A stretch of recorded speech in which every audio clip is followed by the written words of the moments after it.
Welcome to observe only. तो आज हम सिलेबस का एनालिसिस करेंगे, डिटेल एनालिसिस करेंगे। और सिलेबस किसका रहेगा? तो सिलेबस है आपके CUET PG का, जो ज्योग्राफी सब्जेक्ट का जो सिलेबस है उसका आज हम डिटेल एनालिसिस करेंगे। बिल्कुल डिटेल में जाके एक एक जो वर्ड है उसको डिटेल में समझ के उसका एनालिसिस करेंगे। तो आज ये वीडियो स्पेशली डेडिकेटेड किसको रहेगी? CUET PG का जो ज्योग्राफी का सिलेबस है उसके लिए। पहले थोड़ा सा इस एग्ज़ाम के बारे में जान लेते हैं। तो ये एग्ज़ाम जिसका नाम होगा CUET PG, ठीक है। CUET PG इसकी फुल फॉर्म है central university examination test. PG का मतलब पोस्ट ग्रेजुएशन हो गया। तो ये इस एग्ज़ाम का नाम है। अगर आपको किसी भी भारत की सेंट्रल यूनिवर्सिटी से पोस्ट ग्रेजुएशन, या जिसे हम मास्टर्स या MA MSc कहते हैं, अगर आपको भारत की किसी सेंट्रल यूनिवर्सिटी से ये आपको डिग्री परस्यू करनी है तो उसके लिए आपको ये एग्ज़ाम देना होगा, जिसमें अगर आप पास होते हैं तो आपके मार्क्स के आधार पे, रैंक के आधार पे आपको वो यूनिवर्सिटीज़ अलॉट की जाती हैं, ठीक है। ये एग्ज़ाम करवा कौन रहा है? तो ये एग्ज़ाम करवाने वाली जो संस्था है उसका नाम है NTA, जिसकी फुल फॉर्म रहेगी नेशनल टेस्टिंग एजेंसी, ठीक है। National testing agency. अब ये क्यों आपके लिए जानना ज़रूरी है या क्यों बताया जा रहा है यहाँ पे? क्योंकि अगर इससे रिलेटेड जो भी अपडेट, जो भी कोई भी आपका लेटर वगैरह जो भी पब्लिश होता है तो वो सब कौन करवाएगा? NTA ही करवाएगा। इसके रिलेटेड प्रीवियस ईयर के पेपर्स, क्वेश्चन, क्वेरी वगैरह जो भी चीज़ें हैं तो वो सब आपको कहाँ से मिलेगी? इसके आंसर NTA की वेबसाइट से मिलेगी। NTA वही संस्था है जो आज की डेट में नीट वगैरह या JEE एडवांस वगैरह जो भारत के बड़े बड़े एग्जाम्स हैं वो यही संस्था करवा रही है। तो इसके लिए आप ध्यान रखिए, NTA संस्था कराएगी। तो आज ही आप अभी वीडियो के बाद में आप देख सकते हैं, अगर एक बार गूगल पे सर्च करिएगा NTA, थोड़ा देखना आप, ठीक है, क्या है इसमें। तो सारे PYQs वगैरह आप सब देख सकते हैं। तो थोड़ा सा आपको एक आइडिया रहना चाहिए। CUET का जब आप एग्ज़ाम देंगे तो अगर आपका बहुत अच्छी रैंक्स आती है तो फिर आपको इंडिया की जो सेंट्रल यूनिवर्सिटीज़ हैं, अगर आप आर्ट्स फील्ड में हैं तो आपको जैसे JNU दिल्ली वगैरह हैं, ठीक है, जवाहरलाल नेहरू यूनिवर्सिटी दिल्ली, आपको दिल्ली यूनिवर्सिटी की कुछ टॉप रैंकिंग यूनिवर्सिटी कॉलेजेस में आपको एडमिशन मिल सकता है। आपको BHU जो बनारस हिंदू यूनिवर्सिटी है उसमें आपको एडमिशन मिल सकता है। फिर आपके जैसे अलीगढ़ यूनिवर्सिटी हो गई, ठीक है, उसके अंदर आपको एडमिशन मिल सकता है।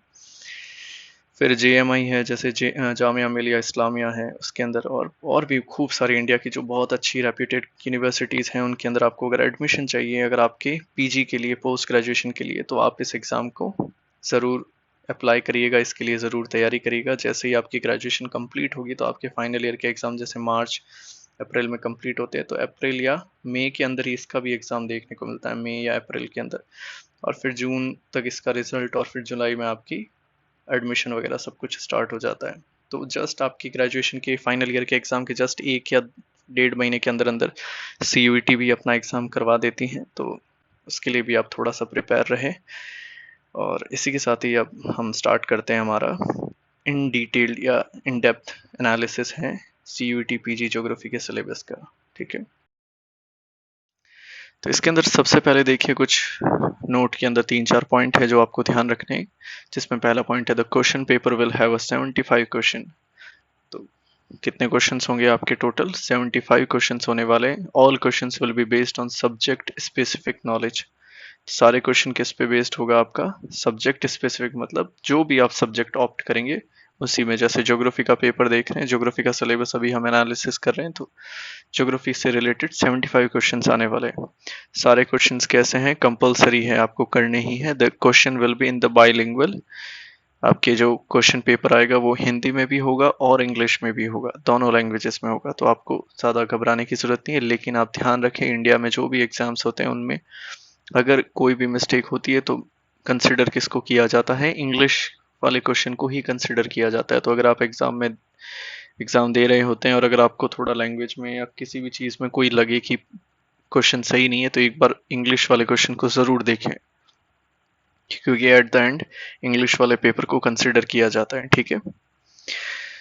तो इसके अंदर हम देखेंगे, सबसे पहले इसमें पार्ट कर रखे हैं। एक तो पहला ये पार्ट है, ठीक है, दूसरा आपका ह्यूमन ज्योग्राफी का पार्ट है, और तीसरा ज्योग्राफिकल टेक्निक्स हैं आपकी। तो पूरे सिलेबस को मेजरली 3 पार्ट्स में डिवाइड करा हुआ है: फिजिकल ज्योग्राफी, ह्यूमन ज्योग्राफी और प्रैक्टिकल ज्योग्राफी, जिसमें सारे प्रैक्टिकल की यूनिट है। तो 3 यूनिट्स हैं टोटल।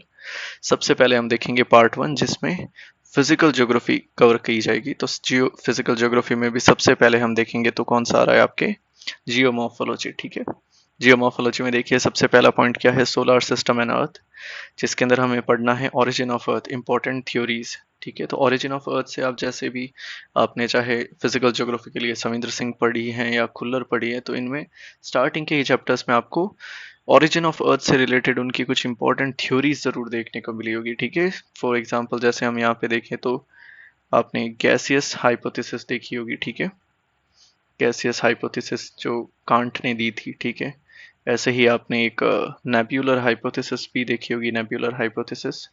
ठीक है, जो आपके लाप्लास ने दी है। ठीक है, एक प्लैनेटिज्मल हाइपोथेसिस देखी होगी, प्लैनेटिज्मल हाइपोथेसिस जो किसने दी थी, चैम्बरलिन ने दी थी, चैम्बरलिन ने। और ऐसे ही एक टाइडल हाइपोथेसिस भी आती है, ज्वारीय परिकल्पना जिसे हम कहते हैं, टाइडल हाइपोथेसिस जो किसने दी थी, जेम्स जीन्स एंड जेफरीज। ठीक है, ऐसे ही एक और आती है रसेल स्टार हाइपोथेसिस। ठीक है, जो बाइनरी स्टार हाइपोथेसिस हम पढ़ते हैं तो वो भी है एक, तो रसेल की स्टार हाइपोथेसिस नाम से आता है। फिर और भी खूब सारी है, इंटरस्टेलर हाइपोथेसिस है शिमिट की, या सुपरनोवा हाइपोथेसिस है हॉयल की। और लास्ट में हम देखें तो एक थ्योरी आ जाती है जिसका नाम है बिग बैंग थ्योरी। ठीक है, बिग बैंग थ्योरी, तो ये भी हम देख सकते हैं। तो ये सारी theories origin of the earth वाले इस चैप्टर में आपको ध्यान रखना है। ठीक है, तो इसमें कहा है इंपॉर्टेंट थ्योरीज, नाम नहीं दिया है, तो इसका ये मतलब है कि आपको सारी ही थ्योरीज पढ़नी है एक बार के लिए। ठीक है, जिसमें से वेरी इंपॉर्टेंट हम देखें तो कांट की इंपॉर्टेंट थ्योरी आती है, लाप्लास इंपॉर्टेंट है। ठीक है, टाइडल हाइपोथेसिस जरूर पढ़ें। ठीक है, बिग बैंग थ्योरी जरूर पढ़ें एक बार। ठीक है, तो ये कुछ इंपॉर्टेंट थ्योरीज में और हाइपोथेसिस है। इसके बाद में आप देखोगे तो अर्थ इंटीरियर, अगर आप सिलेबस देखोगे तो काइंड ऑफ वो सविंद्र सिंह या खुल्लर में जो कंटेंट को जिस हिसाब से अरेंज करा गया है उसी हिसाब से ये सिलेबस भी दिया गया। अर्थ इंटीरियर पृथ्वी की आंतरिक संरचना वाला जो चैप्टर है, जिसमें आप पृथ्वी की आंतरिक संरचना के अलग अलग प्रकार पढ़ते हैं on the basis of depth है किलोमीटर्स में, या फिर केमिकल फॉर्मेशन या कंपोजिशन के अंदर हम देखते हैं तो सियाल, सीमा, नीफे, क्रस्ट, मेंटल कोर। ठीक है, फिर जो अलग अलग स्कॉलर्स के द्वारा पृथ्वी की आंतरिक संरचना को डिवाइड किया गया है वो सारी चीज़ें हम देखते हैं। तो वो सारी चीज़ें आपको, वो पूरा चैप्टर आपको पढ़ना है अर्थ इंटीरियर में। ठीक है, इसके बाद में एक अगला टॉपिक दिया है जियोलॉजिकल टाइम स्केल। ठीक है, जियोलॉजिकल टाइम स्केल में आपको ज़्यादा बहुत बड़ा टॉपिक नहीं है, बट याद रखने वाला टॉपिक है जियोलॉजिकल टाइम स्केल। ठीक है, तो इसमें आपको एरा सारे पढ़ने हैं, फिर एऑन्स, फिर एपॉक, फिर पीरियड्स जो भी आते हैं वो सारे आपको सीक्वेंस से याद रखने हैं। ठीक है, बहुत बार सीक्वेंस से सवाल पूछ लिया जाता है, और अगर सीक्वेंस से सवाल नहीं आता है तो इसमें ये पूछ लिया जाएगा कि किस काल के अंदर कौन सी चीज़ें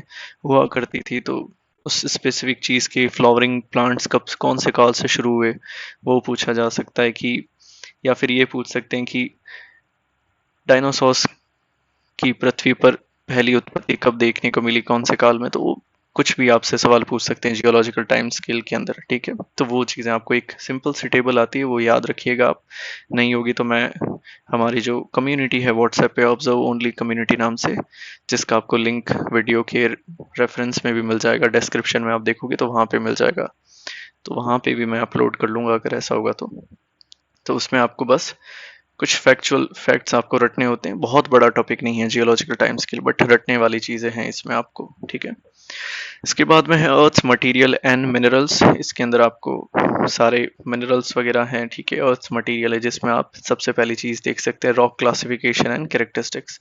रॉक क्लासिफिकेशन में ऑन द बेसिस अलग अलग हो सकते हैं, जो बेसिक अपन देखते हैं वो है आपकी on the basis of formation, जिसमें हम इग्नियस है आपके, इग्नियस सेडिमेंट्री और मेटामॉर्फिक रॉक्स के बारे में पढ़ते हैं। ठीक है, और फिर हम और भी अलग अलग बेसिस पे रॉक्स का क्लासिफिकेशन करते हैं, तो क्लासिफिकेशन आपको पूरा पढ़ना है। फिर हैं उसके कैरेक्टरिस्टिक्स, तो आग्नेय चट्टानों की, अवसादी चट्टानों की, कायांतरित चट्टानों की जो हम विशेषताएं पढ़ते हैं। ठीक है, सारे इग्नियस सेडिमेंट्री, तो कौन कौन सी कैरेक्टरिस्टिक्स है, किस में आपके बेसिक हम देखें तो किस में फॉसिल्स पाए जाते हैं, किस में, तो जो भी अलग अलग करेक्टरिस्टिक्स है वो सारी आपको इसके अंदर पढ़नी है। ठीक है, अगर इन्होंने लिखा है, इस चीज़ का आप ध्यान रखें कि सिलेबस में अगर एक भी वर्ड लिखा है तो वो आपको वर्ड आना चाहिए। अगर इन्होंने अलग से चला के लिखा है वर्ड तो बहुत इंपॉर्टेंट हो जाता है। जैसे इंपॉर्टेंट थ्योरीज में इन्होंने थ्योरीज मेंशन नहीं करी है, तो इसमें अगर मैं चाहूँ तो डस्ट हाइपोथेसिस को इग्नोर कर सकता हूँ, या इंटरस्टेलर हाइपोथेसिस को इग्नोर कर सकता हूँ कि ठीक है बहुत ज़्यादा इंपॉर्टेंट नहीं है, या नोवा हाइपोथेसिस को मैं इग्नोर कर सकता हूँ। क्यों? क्योंकि इन्होंने नाम नहीं लिखा है। लेकिन अगर इन्होंने नाम लिखा होता उस वर्ड का अलग से चला के कि आपको कांट की थ्योरी पढ़नी ही है, तो फिर उसमें आपको बहुत डिटेल में पढ़ना होगा। ठीक है। रॉक्स के बाद में हम देखें तो अर्थ स्पेस कॉन्फ़िगरेशन है, ऑर्डर्स ऑफ लैंडफॉर्म। ठीक है, तो ऑर्डर्स ऑफ लैंडफॉर्म में हम देखते हैं कि प्राइम फर्स्ट ऑर्डर के लैंडफॉर्म कितने हैं, सेकंड ऑर्डर के। ठीक है, तो कॉन्टिनेंट ओशियंस हो गए, फिर उससे सेकंड ऑर्डर में और जाएंगे, तो वो सारे ऑर्डर्स आपको पता होने चाहिए। ठीक है, माउंटेन्स वगैरह, लेक्स वगैरह, उनके बारे में थोड़ी बहुत जानकारी। और लास्ट में दो थ्योरीज आती हैं, एक तो वैगनर की और एक प्लेट टेक्टोनिक्स। तो वैगनर की जो सीडीटी थ्योरी है, कॉन्टिनेंटल ड्रिफ्ट थ्योरी, महाद्वीपीय विस्थापन सिद्धांत, आपने जरूर पढ़ा होगा सविंदर सिंह के अंदर, और खुल्लर के अंदर भी अगर आपने पढ़ा होगा तो वैगनर की। वैसे अब इसमें देखिए, अब यही चीज मैं आपको बता रहा था कि अगर इसने स्पेसिफिक लिखा है कि वैगनर पढ़नी है, तो फिर अब इसमें आप टेलर की कॉन्टिनेंटल ड्रिफ्ट थ्योरी नहीं पढ़े, क्योंकि इन्होंने नहीं लिखा, इन्होंने अलग से लिख दिया है कि वैगनर ही पूछेंगे हम। तो फिर वैगनर से रिलेटेड कॉन्टिनेंटल ड्रिफ्ट थ्योरी आप अलग अलग दो तीन किताबों से पढ़ लीजिए, क्योंकि एक किताब में सारी चीजें नहीं मिलेगी आपको। तो वैगनर इन्होंने स्पेसिफिक लिखा है, मतलब वैगनर में ये इन डेप्थ जाने वाले हैं। और वैसे ही इसके साथ भी इन्होंने प्लेट टेक्टोनिक्स लिखा है, तो प्लेट टेक्टोनिक्स में पूरा डिटेल में पढ़िए। ठीक है, सविंदर सिंह से समझ में आता है तो बहुत अच्छी बात है, खुल्लर में भी बहुत शॉर्ट एंड क्रिस्प अच्छे से समझा रखा है, तो आप खुल्लर से भी पढ़ सकते हैं। फिजिकल ज्योग्राफी के लिए आपके पास दो किताब रहती है, एक जो हम सविंदर सिंह सर की पढ़ते हैं, ठीक है, और एक खुल्लर की आती है। ठीक है, तो खुल्लर सर की भी एक किताब आती है, तो आप दोनों रेफर कर सकते हैं। पर्सनली मुझे थोड़ी सी खुल्लर ज़्यादा पसंद आती है, वो बहुत अच्छे डायग्राम्स है इसके अंदर। तो अगर आपने सविंदर सिंह पढ़ी है तो खुल्लर भी आप ट्राई कर सकते हैं। ठीक है, तो वैगनर की जो कॉन्टिनेंटल ड्रिफ्ट थ्योरी है 1912 वाली, 1912 वाली, वो आप पढ़ सकते हैं। टेलर की कॉन्टिनेंटल ड्रिफ्ट थ्योरी पढ़ने की जरूरत नहीं है। इसी के साथ में plate tectonics, major plates, minor plates, किसका कहाँ पे मूवमेंट हो रहा है, fastest movement, slowest movement, types of plate margins, plate boundaries वगैरह सब कुछ, उनसे बनने वाले सारे लैंड फॉर्म फीचर्स, सब कुछ आपको इस प्लेट टेक्टोनिक्स के अंदर पढ़नी है, तो वेरी इंपॉर्टेंट हो जाता है। जियोमोर्फोलॉजी का फर्स्ट सेक्शन कंप्लीट हो गया। इसके बाद में हम जाते हैं एंडोजेनेटिक प्रोसेसेस के अंदर। तो एंडोजेनेटिक प्रोसेस में वो सारी, अगर आपने एक सविंदर सिंह बुक पढ़ी होगी तो उसके अंदर एक चैप्टर आया होगा अर्थ मूवमेंट करके, जिसके अंदर आपने ये सारी चीज़ें पढ़ी होगी, formation of the land form कैसे बनते हैं, तो एक एंडोजेनेटिक और एक्सोजेनेटिक।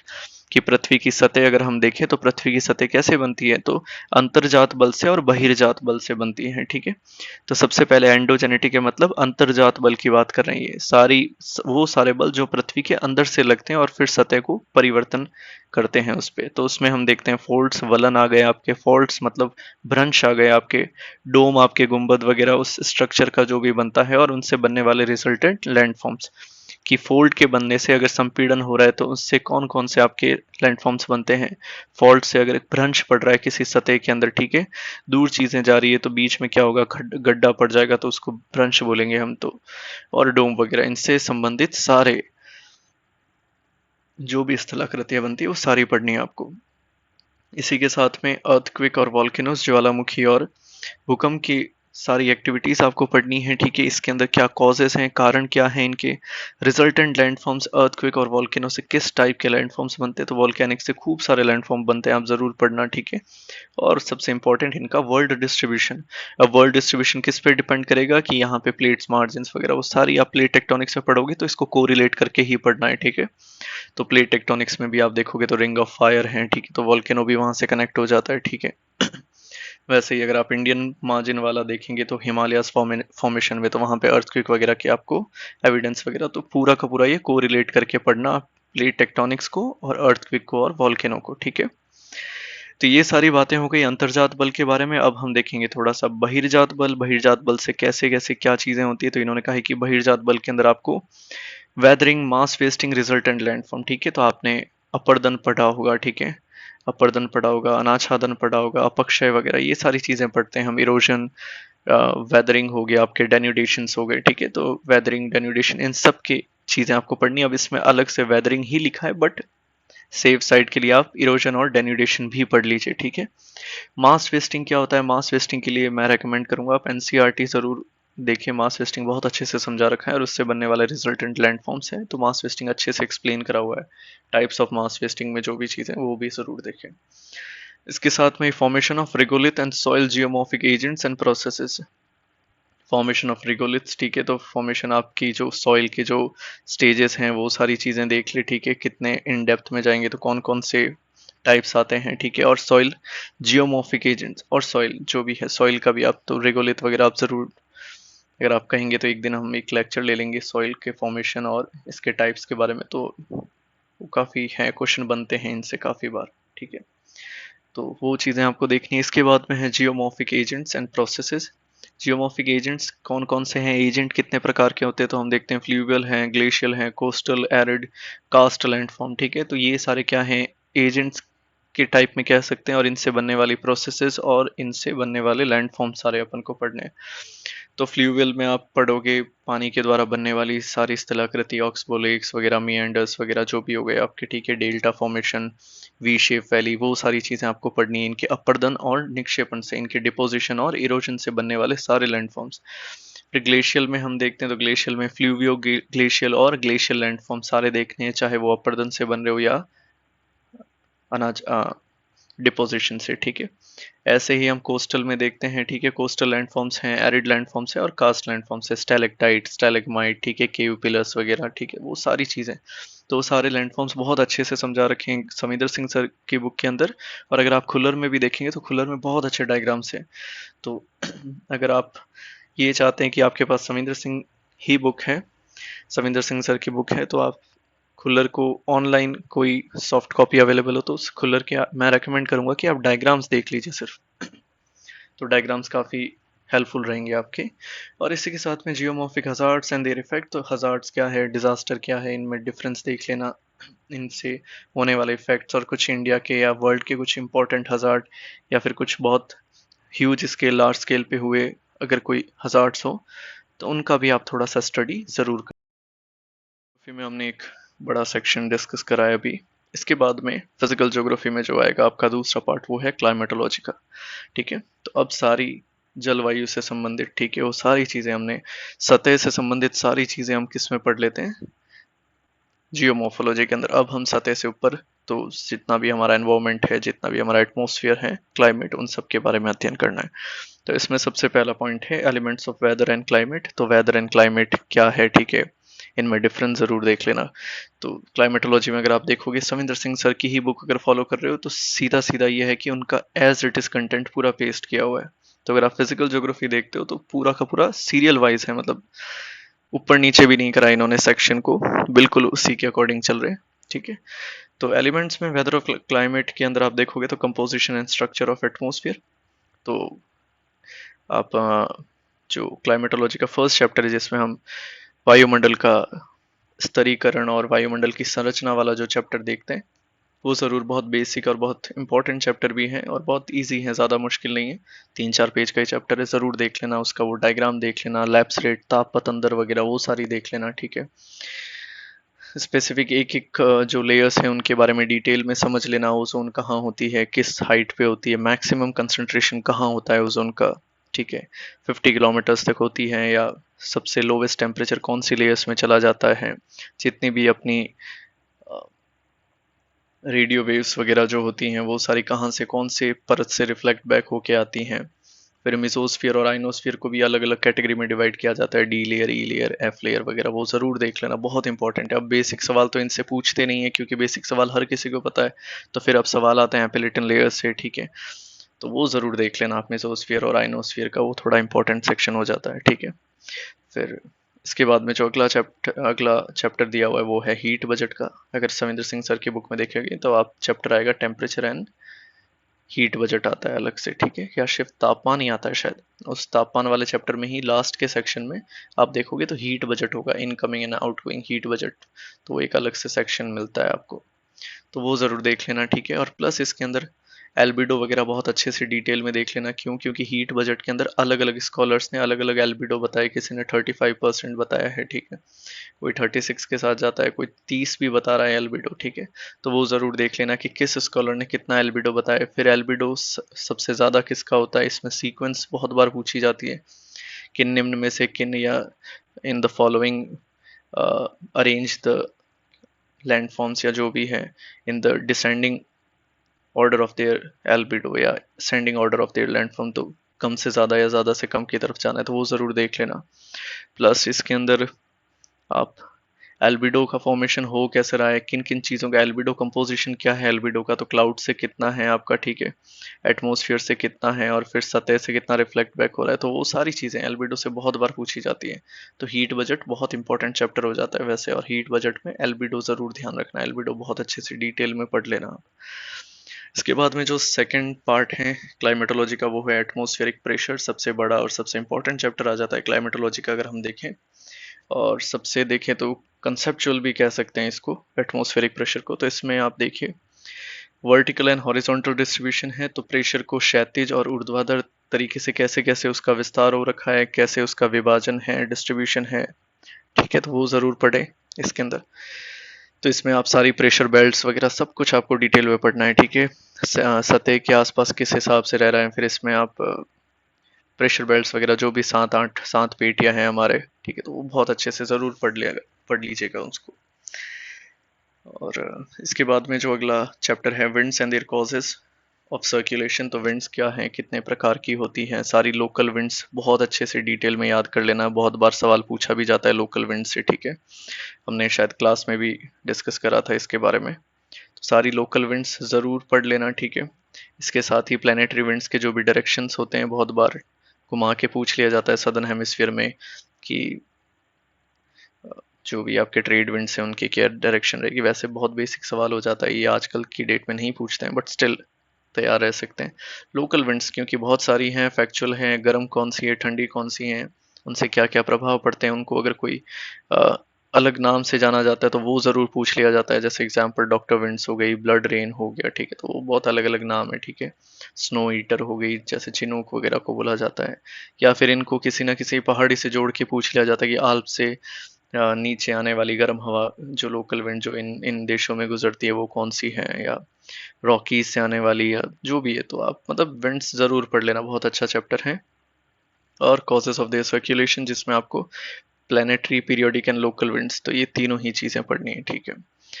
फिर इसके बाद में अगला चैप्टर आता है टेम्परेचर फैक्टर्स एंड डिस्ट्रीब्यूशन और टेम्परेचर इन्वर्शन। टेम्परेचर इन्वर्शन बहुत प्यारा टॉपिक है और बहुत कंसेप्चुअल भी है, तो इसे ज़रूर पढ़ना आप, ठीक है, डिटेल में पढ़ने की कोशिश करना और अपने तरीके से समझने की कोशिश करना, क्योंकि इसको 1-2 बार पढ़ोगे तब जाके थोड़ा समझ में आएगा। तो थोड़ा अच्छा चैप्टर है क्लाइमेटोलॉजी का अगर कंसेप्चुअल के हिसाब से देखें तो। और टेम्परेचर है, टेम्परेचर के क्या फैक्टर्स रहते हैं और फैक्टर्स के साथ में इसका डिस्ट्रीब्यूशन कैसा है, किन चीज़ों पे निर्भर करता है, कौन कौन से कारक हैं जो आपके तापमान को प्रभावित करते हैं, फैक्टर्स अफेक्टिंग टेम्परेचर वगैरह, तो वो डिटेल में सब कुछ दे रखा है आपके सविंदर सिंह सर की बुक में, या किसी भी बुक में देखोगे आप, ठीक है। तो टेम्परेचर बहुत अच्छे से समझा रखा है। फिर अगला चैप्टर आता है एटमॉस्फेरिक मॉइस्चर। बहुत बहुत बहुत सवाल बनते हैं इनसे, ज़रूर ध्यान रखना, ठीक है। मॉइस्चर आपके सारी मॉइस्चर हो गया, आपके ह्यूमिडिटी वगैरह, इनसे बहुत सवाल बनते हैं, ठीक है, तो ज़रूर ध्यान रखना आप। रिलेटिव ह्यूमिडिटी का क्या फॉर्मूला रहता है, एब्सोल्यूट ह्यूमिडिटी क्या है, स्पेसिफिक ह्यूमिडिटी क्या है, इनसे अक्सर सवाल बनता है, अक्सर बच्चे कंफ्यूज भी रहते हैं, ठीक है। ज़रूर ड्यू पॉइंट्स वगैरह क्या होते हैं, बहुत अच्छे से अपने कंसेप्ट अपने ही तरीके से डेवलप करने की कोशिश करना, और जब तक नहीं समझ में आए तब तक ज़रूर पढ़ते रहना अलग अलग सोर्स से। एक ही बुक से नहीं पढ़ना है, अगर आपको नहीं समझ में आ रहा है तो दूसरी बुक भी ट्राई करिए। तो ह्यूमिडिटी पहला ही चैप्टर आ गया। ह्यूमिडिटी के तीनों प्रकार ज़रूर अच्छे से डिफरेंस करके पढ़ना कि एब्सोल्यूट और स्पेसिफिक ह्यूमिडिटी में क्या रहता है। इनकी यूनिट्स अक्सर पूछ ली जाती हैं कि स्पेसिफिक ह्यूमिडिटी की रेट यूनिट क्या है, या और डायरेक्टली नहीं इनडायरेक्टली भी बहुत बार पूछ लिया जाता है। रिलेटिव ह्यूमिडिटी का फॉर्मूला पूछ लिया जाता है, यार्ड स्टिक ऑफ ज्योग्राफर्स कौन सी ह्यूमिडिटी को कहा जाता है, बहुत बार ऐसे सवाल आए हुए हैं। फिर और इनसे केस स्टडी के साथ में भी सवाल पूछ लिया जाता है कि relative humidity is directly proportional to temperature या ड्राइनेस या जो भी है, तो वो भी आप जरूर देख लीजिएगा। सविंदर सिंह सर की बुक में अच्छा समझा रखा है ये वाला चैप्टर। इसके साथ में एवेपोरेशन एंड कंडेंसेशन, तो एडवेक्शन वगैरह जितनी भी प्रोसेस है, कंडेंसेशन वगैरह वो ज़रूर पढ़ लेना, एवेपोरेशन भी पढ़ लेना। हाइड्रोलॉजिकल साइकिल्स हैं, तो हाइड्रोलॉजिकल साइकिल्स के टाइप्स हो गए रीजनल एंड सीजनल डिस्ट्रीब्यूशन। और जो सबसे इंपॉर्टेंट यूनिट चैप्टर आता है क्लाइमेटोलॉजी का वो है आपका मॉनसून। काफ़ी कॉम्प्लिकेटेड, काफ़ी इन डेप्थ हैं, बट मॉनसून से रिलेटेड अगर सीयूईटी के हिसाब से देखें तो आप थ्योरीज देख लेना मानसून से रिलेटेड, ठीक है। जेट स्ट्रीम किसने दी है, कोटेश्वरम का क्या क्या रोल रहता है, बहुत बार इनसे सवाल पूछ लिया जाता है। तो मानसून से रिलेटेड जेट स्ट्रीम थ्योरी हो गई आपकी, क्या नाम है, जैसे तिब्बतन प्लेट्यू से रिलेटेड किसने मानसून को प्रभावित करने की बात करी थी, ठीक है। फिर जेट स्ट्रीम वगैरह का थोड़ा बहुत रोल जो भी है तो वो सारी आप जरूर देख लेना। मैडम जूलियन ऑसिलेशन हो गया, ठीक है, या सेंट्रल पैसिफिक, अल नीनो, ला नीना, वो सारे जो भी कंसेप्ट हैं वो सारे एक मानसून के अंदर इसी एक वर्ड के अंदर आपको पढ़ने हैं, ठीक है। तो सारा अल नीनो ला नीना पूरा हो जाएगा, एंसो सर्कुलेशन पूरा हो जाएगा कंप्लीट, मैडम जूलियन ऑसिलेशन हो जाएगा, फिर सेंट्रल एशिया या फिर सोमाली जेट स्ट्रीम या जो भी हो, सारी चीज़ें आपको इसमें पढ़नी है। अगर आपको मानसून टफ लगता है तो आप मुझे बताइएगा कमेंट्स के अंदर, आप कहेंगे तो मानसून पे हम एक स्पेसिफिक अलग से लेक्चर ले आएंगे, क्योंकि मानसून यूजुअली बहुत ऊपर ऊपर से पढ़ाया जाता है कॉलेजेस के अंदर और स्कूल के अंदर, बहुत इन डेप्थ कभी भी इसे नहीं समझाया जाता है, जबकि मानसून मेरे पर्सपेक्टिव से बहुत डेप्थ में जाने वाला पॉइंट है और बहुत डिटेल में समझने लायक चैप्टर है। तो अगर आप कहेंगे तो आपके कमेंट्स को देख के मैं, अगर आप चाहेंगे तो मानसून पे एक क्लास ले लेंगे हम, ठीक है। इसके बाद में एयर मासेस एंड फ्रंट्स हैं, ठीक है। एयर मासेस क्या होते हैं, ठीक है, तो अलग अलग एयर मासेस आप जरूर पढ़ लेना, ठीक है। ट्रॉपिकल एयर मासेस, और इसके साथ में फ्रंट्स हैं तो वाताग्र क्या होते हैं, वाताग्र के बारे में आपने पढ़ा होगा, ठंडे वाताग्र, गर्म वाताग्र, ठीक है। तो कोल्ड फ्रंट्स हो गए, हॉट फ्रंट्स हो गए, ठीक है, वार्म फ्रंट्स, अक्लूडेड फ्रंट्स हो जाते हैं, ठीक है, स्टेशनरी फ्रंट्स, वो सारे आप स्पेसिफिक उनके स्ट्रक्चर ध्यान रखना, कैसे बनते हैं, फ्रंट का डाइल्यूशन कैसे होता है, फ्रंटोजेनेसिस क्या है, फ्रंटोलाइसिस क्या है, ठीक है, जिसमें एक में फ्रंट बनते हैं और एक में फ्रंट खत्म होते हैं, वो सारी प्रोसेस आपके बहुत अच्छे से समझा रखी है बुक के अंदर, जरूर देखिएगा उसे। एटमॉस्फेरिक डिस्ट्रीब्यूशन है, हाँ डिस्टर्बेंसेस, सॉरी, तो एटमॉस्फेरिक डिस्टर्बेंसेस क्या क्या है, तो tropical temperate cyclones very important, बहुत बार सवाल इनसे बनता है। तो कैसे बनते हैं, सबसे पहले इनकी क्या क्या कंडीशन चाहिए होती है ट्रॉपिकल साइक्लोन्स को बनने के लिए, कितना तापमान चाहिए, कैसी दशाएं चाहिए, वो सारी पढ़ लेना आप ज़रूर, ठीक है। और वैसे ही टेम्परेट साइक्लोन्स बहुत थोड़ा कंसेप्चुअल पार्ट आ जाता है, टेम्परेट साइक्लोन्स का देखना, इनका डिस्ट्रीब्यूशन देखना, कौन सी चीज़ें प्रभावित करती हैं, कौन सी चीज़ें इनके बनने में सहायक हैं, और फिर उसी का पूरा एक क्या कह सकते हैं, बिल्कुल अपोजिट पार्ट आ जाता है, जिसे हम एंटी साइक्लोन कहते हैं, प्रति चक्रवात जिसे कहा जाता है, ठीक है। तो वो भी पूरा एंटी साइक्लोन आप पढ़ना है, ठीक है।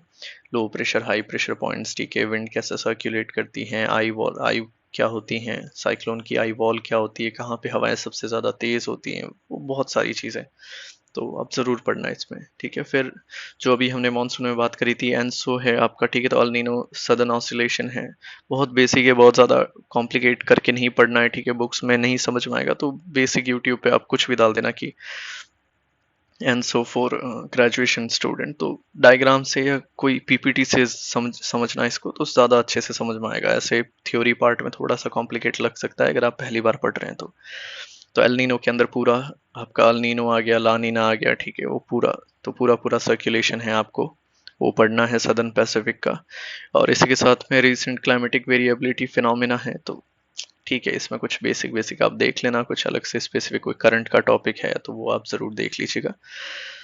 फिर क्लाइमेटोलॉजी का एक और बड़ा सेक्शन आता है जिसे हम क्लाइमेटिक क्लासिफिकेशन कहते हैं, इनसे भी बहुत बार सवाल आता है। अब इसके अंदर आप एक चीज़ नोटिस करना, जैसे इन्होंने कोपेन और थ्रॉन्थवेट का ही बोला है, इन्होंने ट्रिवार्था का नहीं कहा है यहाँ पे, ठीक है। तो ट्रिवार्था का क्लाइमेटिक क्लासिफिकेशन पढ़ने की जरूरत नहीं है आपको, ठीक है, वैसे ट्रिवार्था भी इंपॉर्टेंट होता है, तो अगर आपको मिल रहा है, आपको लगता है कि आप पढ़ सकते हैं, तो आई वुड रिकमेंड ट्रिवार्था भी साथ में ही पढ़ लीजिएगा, क्योंकि आपको कोपेन पढ़ना ही है, थ्रॉन्थवेट पढ़ना ही है।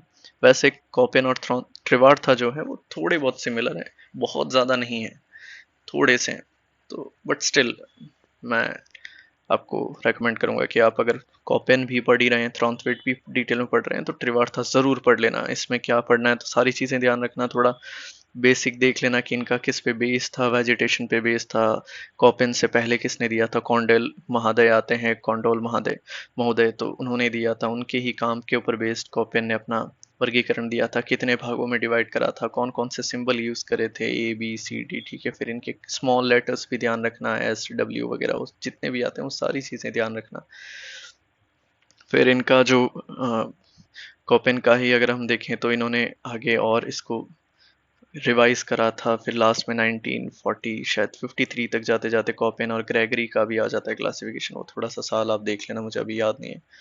तो कॉपेन ग्रेगरी वगैरह वो सारा मतलब बिल्कुल डिटेल में पढ़ना है। अगर इन्होंने नाम लिखा है अलग से इस सिलेबस के अंदर कॉपेन और थ्रॉन्थवेट, मतलब फिर कुछ भी नहीं छोड़ना है आपको इसके अंदर। इसके बाद में अगर हम देखें तो role of climate in human life, तो देख लेना इसके बारे में कुछ बेसिक आपको मिले, बाकी ऐसा कोई बहुत कॉम्प्लिकेटेड सवाल नहीं आएगा, कुछ बेसिक ही आपसे पूछ लिया जाएगा इसके अंदर।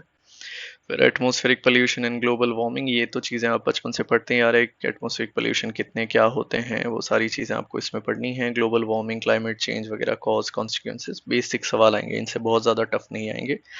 आई गेस आप कर लोगे अगर बिना पढ़े भी जाओगे आप, ठीक है। फिर इसके बाद में फिजिकल ज्योग्राफी की एक और यूनिट आती है जिसको हम ओशियनोग्राफी कहते हैं। अब हमने सतह से रिलेटेड सारी चीज़ें देख ली है, वायुमंडल और आपका जो पर्यावरण है उससे रिलेटेड सारी देख ली, तो लास्ट में, लास्ट तो नहीं कहेंगे, इसके बाद में बायोजियोग्राफी भी आती है। तो ओशियनोग्राफी के अंदर सारा समुद्र से रिलेटेड है। तो इस पे surface configuration of the ocean floor, तो सरफेस में किन किन चीज़ों की प्रधानता है, कहाँ पे कौन सी चीज़ पाई जाती है, तो वो ज़रूर देखना। फिर हम देखते हैं कि हिप्सोग्राफिक कर्व आता है। हिप्सोग्राफिक कर्व की इस टाइप का एक आप ग्राफ टाइप में देखोगे, इस टाइप में बना हुआ होगा, ठीक है। तो सी लेवल से क्या दूरी, ऊंचाई, अल्टीट्यूड वगैरह, डेप्थ वगैरह मापने के लिए जो कर्व यूज किया जाता है उसे हिप्सोग्राफिक कर्व कहा जाता है। फिर हम सरफेस कॉन्फ़िगरेशन को जब डिवाइड करते हैं ओशन की, तो हम तीन चार चीज़ों में डिवाइड करते हैं। तो एक आपका कॉन्टिनेंटल शेल्फ होता है, एक स्लोप होता है, एक अबैसियल प्लेन होता है, उसी के अंदर कहीं पर ट्रेंच होती हैं, कहीं डीप्स होते हैं, ठीक है। तो वो ज़रूर पढ़ लेना आप इंडिविजुअली, इसके आप परसेंटेज ज़रूर याद रखना, कॉन्टिनेंटल शेल्फ का कितना प्रतिशत रहता है, स्लोप के कितने प्रतिशत हैं, अबैसियल प्लेन है।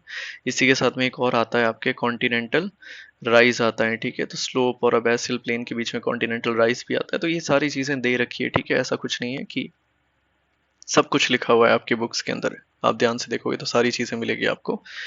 और इनके परसेंटेज बहुत बार पूछे जाते हैं, ये ज़रूर याद रख लेना। और इन सबको आप स्पेसिफिक ओशियन से याद करना। इंडियन ओशियन में कॉन्टिनेंटल शेल्फ कितने प्रतिशत तक पाई जाती है, पैसिफिक में कितनी है, अटलांटिक के अंदर कितनी है, ठीक है। और इनके बनने के पीछे अर्थ जो प्लेट्स मूवमेंट है वो भी निर्भर करती है। तो कहाँ पे ट्रेंच होगी, कहाँ पे आपके अबैसियल प्लेन्स पाए जाएंगे, कहाँ पे कॉन्टिनेंटल राइज देखने को मिलेगा, कहाँ पे नहीं देखने को मिलेगा, वो सारी चीज़ें आपकी जब आप हमने यहाँ पे देखा था प्लेट टेक्टोनिक्स वाला जो टॉपिक था उसके अंदर पढ़ोगे तो वो सारा फॉर्मेशन आपको समझ में आएगा, ठीक है। तो उससे थोड़ा फिर अच्छा आगे दे ही रखा है relief of Atlantic, Pacific and Indian. तो सारा अटलांटिक, पैसिफिक और इंडियन ओशन का सारा रिलीफ फीचर, मतलब पूरा ये अटलांटिक है तो इसके अंदर क्या क्या है, पहाड़ है, कहीं पे गहरे खाई हैं आपकी, तो वो सारी चीज़ें आपको अटलांटिक की भी देखनी है, पैसिफिक और इंडियन ओशन तीनों को अलग से स्पेसिफिक अब नाम लिखा है तो आपको पढ़ना ही है डिटेल में। इनमें सबसे जो इम्पोर्टेंट आता है सविंद्र सिंह सर की बुक या किसी भी बुक में देखोगे तो डायग्राम जरूर बना रखा होगा एक, जिसमें जैसे ये अटलांटिक ओशन है तो आपके यहाँ पे नॉर्थ अमेरिका हो जाएगा, फिर साउथ, इसमें ये बन नहीं रहा है एक्चुअली। जैसे यहाँ पे देखिए तो जैसे अटलांटिक ओशन है तो ये अमेरिका हो गया, ठीक है। फिर आपका ये साउथ अमेरिका हो गया, ठीक है। इस साइड में अगर हम देखें तो फिर अफ्रीका आ जाता है, फिर ये यूरोप, इस टाइप में, ठीक है। तो ये जो ऐसा आकार का है तो कहाँ पे आपके कौन से रिज पाई जाती है, कहीं पे कोई पठार है, ठीक है। तो ये ग्रीनलैंड वगैरह आ गया, तो वो बहुत सारी चीज़ें पूछी जाती है, ठीक है। कहाँ पे कौन सा ट्रेंच है वो पूछ लिया जाता है, कहीं पे कोई इंपॉर्टेंट रिज है, तो बहुत, तो वो डायग्राम जो है अगर आप बुक में देखोगे तो डायग्राम बने हुए होंगे हर ओशियन के, अटलांटिक के होंगे, इंडियन के होंगे और पैसिफिक के, उसमें बहुत सारे नाम लिखे हुए होंगे, आप जरूर देखना सविंदर सिंह में, और बहुत सारे नाम होंगे, ठीक है। अगर नाम नहीं ऐसे बिंदु हो गया और साइड में एक टेबल बना रखी होगी जिसमें एक नंबर बराबर ये नाम, दो, तीन, वो नाम सारे जरूर जरूर याद रख लेना। सवाल अगर बनता है तो 90% वहीं से बनता है। वो पूछ लिया जाता है कि ये फलाना पठार कौन से महाद्वीप के अंदर है, सॉरी महासागर में है, ये फलाना रिज कौन से महासागर के अंदर पाई जाती है, ये रिज उस महासागर के नॉर्थ में है स्थित है या दक्षिण में स्थित है, तो ऐसे सवाल बनते हैं, तो ये जरूर जरूर पढ़ लेना आप, ठीक है। इन तीनों के डायग्राम आपको एज इट इज मुंह पे याद होने चाहिए, सारे नाम्स वगैरह। इंडियन ओशन के अक्सर पूछे जाते हैं, क्यों? क्योंकि इंडियन ओशन के ऐसे नाम है जो हमें लगता है कि इंडियन ओशन में नहीं होने चाहिए, ये या तो पैसिफिक में होंगे या अटलांटिक में, बट वो इंडियन में है, ठीक है। तो सारी कार्लसबर्ग रिज वगैरह जो भी नाम आते हैं, इमैनुअल रिज वगैरह, जरूर से पढ़ लेना, बहुत बार पूछा जाता है इनसे सवाल। फिर ओशियनोग्राफी का दूसरा जो पॉइंट है वो है distribution of temperature and salinity of the ocean seas. तो इसमें हम देखते हैं तो महासागरों के अंदर नीचे जाने पे, गहराई में जाने पे कैसे तापमान बदलता है, और सलाइनिटी लवणता कैसे कैसे बदलती है, कहाँ पे ज़्यादा होती है, कहाँ पे कम होती है। एनक्लोज्ड सी है तो वहाँ पे तापमान ज़्यादा होगा या खुले सागरों में ज़्यादा होगा, या फिर बंद सागरों में लवणता ज़्यादा पाई जाएगी या खुले सागरों में लवणता ज़्यादा पाई जाएगी। वो सारे फैक्टर्स हैं कि तापमान और लवणता को प्रभावित कौन कौन से कारक करते हैं, कैसे कैसे करते हैं, वो सारी चीज़ें पढ़ लेना। सब लवणता के मामले में सबसे ज़्यादा खारा सागर कौन सा है, कम खारा, जो भी है, तो वो बहुत सारी डिटेल दे रखी है आपके सविंदर सिंह सर की बुक में या खुल्लर में। अच्छे से डिटेल में पढ़ना है उसे। Circulation of oceanic waters, waves and currents, ठीक है। तो जो मूवमेंट्स हैं आपके ओशियनिक वाटर्स के, चाहे वेव के रूप में हो या करंट्स के रूप में, तो सारी डिटेल में पढ़ना है। करंट्स कौन कौन से हैं विश्व में, तो कोल्ड करंट हैं आपके या वार्म करंट हैं, वो ज़रूर देख लेना आप, ठीक है। उनके लोकेशन ज़रूर से याद रख लेना कि कोल्ड करंट कौन सा है, वार्म करंट कौन सा है। सीधा सीधा देशों के नाम पूछ ले जाते कि उसके पास बहने वाली वो गर्म जलधारा का नाम क्या है। तो वो सब जैसे हम लोकल विंड्स को पढ़ेंगे वैसे ही आपको करंट्स को भी पढ़ना है, ठीक है। फिर currents in Atlantic, Pacific, Indian oceans, ये खैर आ ही गया। तो इसमें आपको स्पेसिफिक अटलांटिक ओशियन की तो गल्फ स्ट्रीम पूछ ली जाती है, कैनारी करंट पूछ ली जाती हैं, ठीक है। फिर लेब्राडोर जो आती है ग्रीनलैंड और वहाँ से कनाडा के वहाँ से, तो वो सारी पूछ ली जाती है, उनका कॉन्फ्लुएंस है, फिर वो आपका ग्रांड बैंक बना रहा है चाहे डॉबर बैंक बना रहा है, वो सारी चीज़ें आप जब पढ़ोगे तो वो सब मिलेगी आपको उस बुक के अंदर। तो सारे इनके डायग्राम्स डायग्राम्स ही याद कर लेना, ठीक है। अगर नहीं बैठे तो नेट पे सर्च कर लेना कि currents, warm current and cold current distribution in the world, तो एक डायग्राम आएगा जिसमें सारी करंट की लोकेशन होगी, उसको अपनी टेबल के आगे चिपका देना, उसको पढ़ते रहना बार बार। स्टार्टिंग में नहीं होगा बट धीमे धीमे वो याद हो जाएगी सारी। तो पैसिफिक की कौन सी है, इंडियन ओशन में गिनी चुनी जो है वो ज़रूर याद रख लेना। फिर एक चैप्टर आता है हमारा टाइड्स का, ठीक है, ज्वार का। तो ज्वार क्या है, कैसे आते हैं, इनके कारण क्या है, इनके प्रकार कितने हैं और इनसे रिलेटेड थ्योरीज कितनी हैं, तो ये भी अक्सर पूछ ली जाती हैं। तो आप ध्यान रखना कि ज्वार कौन कौन से होते हैं, कितने प्रकार के होते हैं, ठीक है। तो आप स्प्रिंग टाइड्स वगैरह पढ़ोगे, ठीक है, या आप नीप टाइड्स वगैरह के नाम सुने होंगे आपने, तो वो सारे कैसे आते हैं, उनके पीछे कॉज क्या क्या है, तो किसका प्रभाव कितना ज़्यादा रहता है, ठीक है। एम्फीड्रोमिक पॉइंट्स क्या होते हैं जहाँ पे जो ज्वार नहीं आते वगैरह, वो बहुत सारी। और इनसे रिलेटेड कुछ थ्योरीज हैं। थ्योरीज में आपको ज़रूर कहूँगा कि आप एटलीस्ट पूरा थ्योरीज मत पढ़ना, थ्योरीज को डिटेल में, चाहे अगर आपको लगे कि टाइम कम है, नहीं पढ़ा जा रहा है, तो अंदर जो भी है थ्योरीज में वो चाहे आप मत पढ़ना, बट नाम और कौन से वर्ष में, कौन से साल में दी गई है और किसके द्वारा दी गई है वो ज़रूर पढ़ लेना, ठीक है। जैसे मैं आपको नाम एटलीस्ट अभी बता रहा हूँ, ठीक है। तो कुछ जैसे इक्विलिब्रियम थ्योरी है आपकी, ठीक है। इक्विलिब्रियम थ्योरी की अगर आप पढ़ोगे तो जैसे 1687 के अंदर दी गई थी, किसके द्वारा दी गई थी, तो न्यूटन के द्वारा दी गई थी, ठीक है। वैसे ही एक नाम आता है डायनामिक थ्योरी, ठीक है। ये डायनामिक थ्योरी किसने दी थी, तो ये लाप्लास ने दी थी। और कौन से वर्ष में दी थी, तो 1775 के अंदर दी थी, ठीक है। वैसे ही एक और थ्योरी आती है आपकी progressive wave theory, progressive wave theory, ठीक है। प्रोग्रेसिव वेव थ्योरी किसने दी थी, तो विलियम वेवल नाम से एक विद्वान आते हैं हमारे, उन्होंने ये थ्योरी दी थी। तो विलियम वेवल करके हैं, ठीक है। विलियम वेवल, ये थोड़ा गलत लिख दिया मैंने, विलियम वेवल करके, ठीक है। ये विलियम वेवल कब दी थी इन्होंने, तो इन्होंने ऑलमोस्ट शायद 1842 के अंदर दी थी ये। और एक और थ्योरी आती है स्टेशनरी वेव थ्योरी, ठीक है। स्टेशनरी वेव थ्योरी, तो ये किसने दी थी, तो आर ए हैरिस ने दी थी, नाम ध्यान रखना आप, ठीक है। आर ए हैरिस, और कब दी थी, तो ये 1904। तो बहुत बार तो इनके सीक्वेंस ही पूछ लिए जाते हैं कि समय के अनुसार कौन सी थ्योरी सबसे पहले आई थी, इसको जमाइए आप, ठीक है। या फिर इनके मैच द फॉलोइंग में सवाल आ जाते हैं, एक तरफ थ्योरीज के नाम होंगे, एक तरफ आपके स्कॉलर्स जिन्होंने दी थी ये थ्योरी उनके नाम पूछ लिए जाते हैं। कभी कभी इनके वर्ष पे भी पूछ लिया जाता है कि कौन से वर्ष किसने दी थी, तो उनसे भी सवाल आते हैं, तो ये ज़रूर पढ़ लेना आप, ठीक है। ये अक्सर पूछ लिया जाता है एग्जाम्स के अंदर। मैं राइटिंग पे कोशिश कर रहा हूँ, ठीक है। तो थोड़ा सा कुछ मैं कोशिश करूंगा कि थोड़ी राइटिंग अच्छी लिख सकूं, ठीक है। इसी के साथ में फिर हमारा जो लास्ट सेक्शन आता है इसके अंदर, वो है आपका मैराइन डिपॉजिट। मैराइन डिपॉजिट में कोरल रीफ्स हैं, उनके टाइप्स, दे फॉर्मेशन, तो कोरल रीफ कितने प्रकार की होती हैं, अटॉल्स क्या होते हैं, बैरियर रीफ क्या होती हैं, फ्रिंजिंग रीफ क्या होती हैं, वो सारे आप पढ़ लेना टाइप्स के अंदर।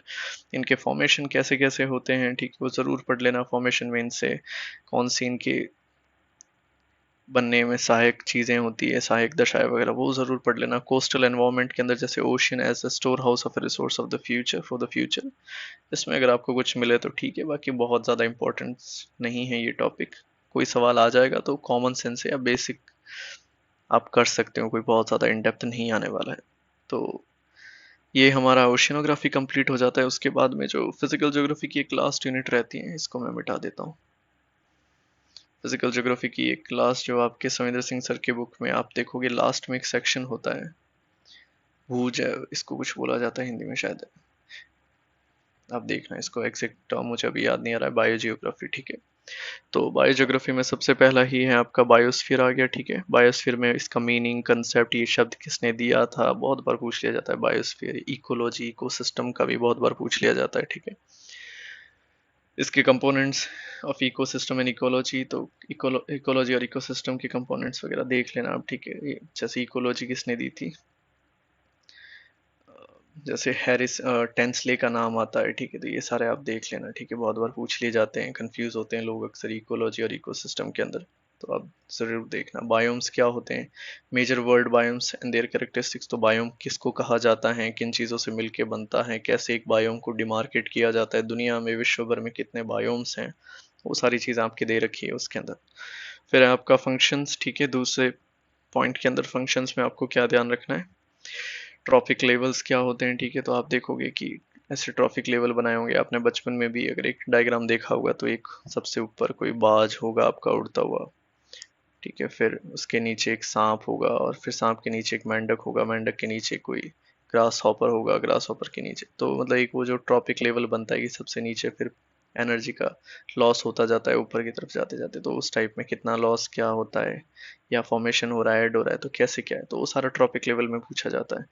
फिर एनर्जी फ्लो है साइकिल्स का, तो कैसा होता है, तो बाईवेरिएट, मतलब दोनों तरफ है या सिंग एक ही डायरेक्शन में होता है, तो एनर्जी फ्लो वगैरह वो देख लेना। साइकिल्स, जो बायो जियो साइकिल्स होती हैं वो कौन कौन सी है, जियो केमिकल साइकिल, तो इनके दो तीन नाम आते हैं, ठीक है। बायो जियो साइकिल्स भी कहा जाता है, बायो जियो केमिकल साइकिल, या फिर नॉर्मल जियो साइकिल्स भी बोल दिया जाता है। तो इसमें कौन कौन सी हैं, तो ये अलग से नाम दिए हैं, मतलब आपको बहुत अच्छे से करनी, carbon cycle, nitrogen cycle, oxygen cycle, ठीक है। इनके आपने डायग्राम देखे होंगे बचपन के अंदर, ठीक है। ऑक्सीजन साइकिल का शायद आपने या नाइट्रोजन का देखा होगा, जैसे हम रेन का डायग्राम नहीं देखते हैं काइंड ऑफ फ्लो चार्ट के टाइप में, वैसे इनका भी होता है, ठीक है। तो नाइट्रोजन फिक्सेशन कैसे होता है, क्या होता है, कैसे जमीन तक जाती है, कैसे आपके पेड़ पौधे इसका इस्तेमाल करते हैं, कौन से बैक्टीरियाज होते हैं जो नाइट्रोजन फिक्सेशन में हेल्प करती है, कौन सी फसलें होती है, दाल वगैरह जो बहुत बेनिफिशियरी रहती है नाइट्रोजन, तो ये बहुत सारी डिटेल्स होती है, तो सारी आप पढ़ना, उसमें काम आएगी आपके। फिर है आपका फूड चेन, तो फूड चेन क्या है, खाद्य श्रृंखला क्या है, कैसे कैसे होता है, कितने प्रकार की होती हैं, वो सब देखना। फूड वेब क्या होता है, ज़्यादा कॉम्प्लेक्स स्ट्रक्चर आ गया। फिर आपके इकोलॉजिकल पिरामिड्स, ये बहुत बार पूछ लिए जाते हैं, ठीक है। तो इसमें आपके एक्वेटिक पिरामिड अलग होते हैं, आपके टेरेस्ट्रियली आपके अलग टाइप के पिरामिड्स होते हैं, कौन सा आपका इन्वर्टेड पिरामिड है, कौन सा अ, जो नॉर्मल पिरामिड होता है इस टाइप में, कौन सा इन्वर्टेड बन रहा है, तो बहुत इनसे थोड़े घुमा के सवाल पूछे जाते हैं। इकोलॉजिकल पिरामिड, इसको बहुत अच्छे से पढ़ने की कोशिश करना, एक दो सोर्स से पढ़ना इसको, इकोलॉजिकल पिरामिड को, इनसे सवाल थोड़े से आपको कंफ्यूज करने लायक हो सकते हैं कि इन्वर्टेड कौन सा है आपका, या फिर नॉर्मल ट्राइंगल, या जो भी हम कह सकते हैं पिरामिड कौन सा है, टेरेस्ट्रियल पिरामिड कैसे होते हैं, एक्विटिक पिरामिड कैसे होते हैं, वो बहुत बार ऐसे घुमा के सवाल पूछते हैं। फिर तीसरा जो सेक्शन है आपके बायोजियोग्राफी का, वो है ह्यूमन इंटरेक्शंस एंड इम्पैक्ट, तो environmental ethics, environmental hazards and disaster and, तो इसके अंदर आप एथिक्स के अंदर देखना, एनवायरमेंटल हजार्ड, डिजास्टर, तो हजार्ड और डिजास्टर में सबसे पहले यही फ़र्क पूछ लिया जाता है कि क्या फ़र्क होता है, किसको हजार्ड बोलेंगे। फिर विश्व के कुछ इंपॉर्टेंट हजार्ड हैं, डिजास्टर है, वो ज़रूर आप देख लेना, ठीक है। और फिर इसके अंदर global warming, urban heat island, ठीक है। तो ग्लोबल वार्मिंग कौन कौन सी ग्रीन हाउस गैसेज हैं, कैसे होती हैं, वो सारी चीज़ें आप देखना। इसके अंदर अर्बन हीट आइलैंड बहुत अच्छा टॉपिक है, इसको ज़रूर पढ़ना, ताकि अगर आप ह्यूमन ज्योग्राफी वाला सेक्शन पढ़ोगे तो उसमें भी शायद ये थोड़ा बहुत आप पढ़ सकते हो, ठीक है।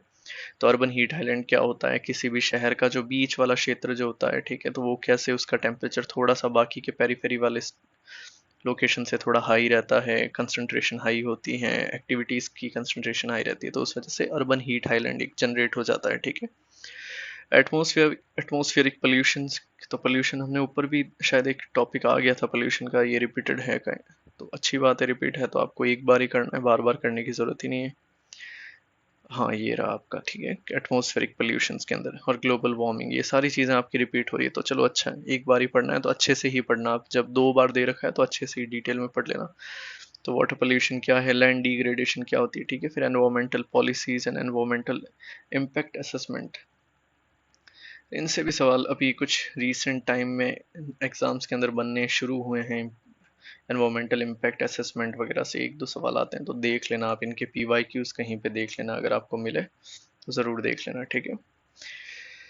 फिर जो आपका फिफ्थ सेक्शन है आपके फिजिकल ज्योग्राफी का, फिजिकल ज्योग्राफी ऑफ इंडिया, जब हमने सारी फिजिकल ज्योग्राफी पढ़ ली है तो अब हमें इंडिया की फिजिकल ज्योग्राफी के बारे में पता होना चाहिए, तो काइंड ऑफ इंडियन ज्योग्राफी ही है ये, ठीक है। तो लैंड ऑफ डाइवर्सिटीज हैं, जियोलॉजिकल स्ट्रक्चर हैं, फिजिकल फीचर्स एंड डिवीजन। तो जियोलॉजिकल स्ट्रक्चर तो पृथ्वी के कितने भौतिक प्रदेश हैं, तो कितने भौतिक प्रदेशों में बांटा जाता है, वो बहुत एक इंपॉर्टेंट स्टार्टिंग का फिजियोग्राफी ऑफ इंडिया देखोगे तो उसमें पूरा कवर हो जाएगा आपका। फिजिकल फीचर्स एंड डिवीजन है, तो इसमें आपको देखना है ड्रेनेज पैटर्न, तो सारे भारत की आपको नदियां वगैरह पढ़ लेनी है इसके अंदर, ठीक है, कौन सी कहाँ से निकलती हैं, रिफ्ट वैली में कितनी बहती हैं, एस्चुरी कितनी बनाती हैं, डेल्टास का निर्माण कितनी करती हैं, कितने राज्यों से गुजरती है, सब कुछ उसके बारे में डिटेल, ठीक है। Rice bowl of the India, कौन सी डेल्टा को या नदियों के संगम को या बोला जाता है, तो आप जैसे आप देखोगे दामोदर वगैरह, तो खूब सारी चीजें आती है, ठीक है। सॉइल टाइप्स हो गए, तो सॉइल टाइप्स हमने वैसे भी फिजिकल ज्योग्राफी के अंदर ऊपर हमने शायद देखा था, सॉइल टाइप के बारे में ऑलरेडी शायद आ रखा है। हाँ ये रहा, एक्सोजेनेटिक फॉर्मेशन है, formation of regolith and soil, ठीक है। तो इसके अंदर वैसे भी आपको सॉइल के सारे टाइप्स वगैरह पढ़ने हैं, इसमें तो आपको बेसिक वर्ल्ड के अकॉर्डिंग पढ़ना है, लेकिन इसमें आप, अब ये इंडियन ज्योग्राफी का पार्ट है तो इसके अंदर भारत में कौन सी सॉइल कहाँ पे पाई जाती है, तो एनसीईआरटी जब आप देखोगे शायद 11th या 12th, मुझे एग्जैक्ट याद नहीं, जिसमें इंडियन ज्योग्राफी, उसमें एक बहुत प्यारा सा मैप बना रखा है, तो वो मैप जरूर पढ़ लेना अच्छे से आप। मैप में देख लेना कहाँ पे लेटेराइट सॉइल की मात्रा पाई जाती है, एलुवियल सॉइल कहाँ है, डेजर्टी सॉइल कहाँ है, आपके माउंटेन या एल्पाइन सॉइल कहाँ पे, तो सारा एक बढ़िया सा डायग्राम बना रखा है, उसको आप थोड़ा सा दिमाग में सेट कर लीजिएगा।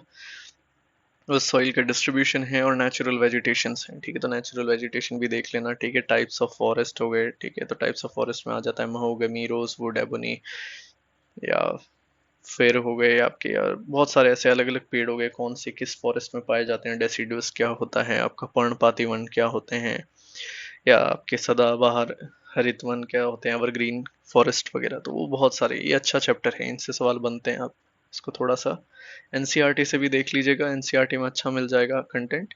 एनसीईआरटी नहीं तो फिर आप रेफरेंस बुक से भी कोई देख लेना। नेचुरल वेजिटेशन थोड़ा सा अच्छे से याद करना फैक्चुअल इसके, ठीक है।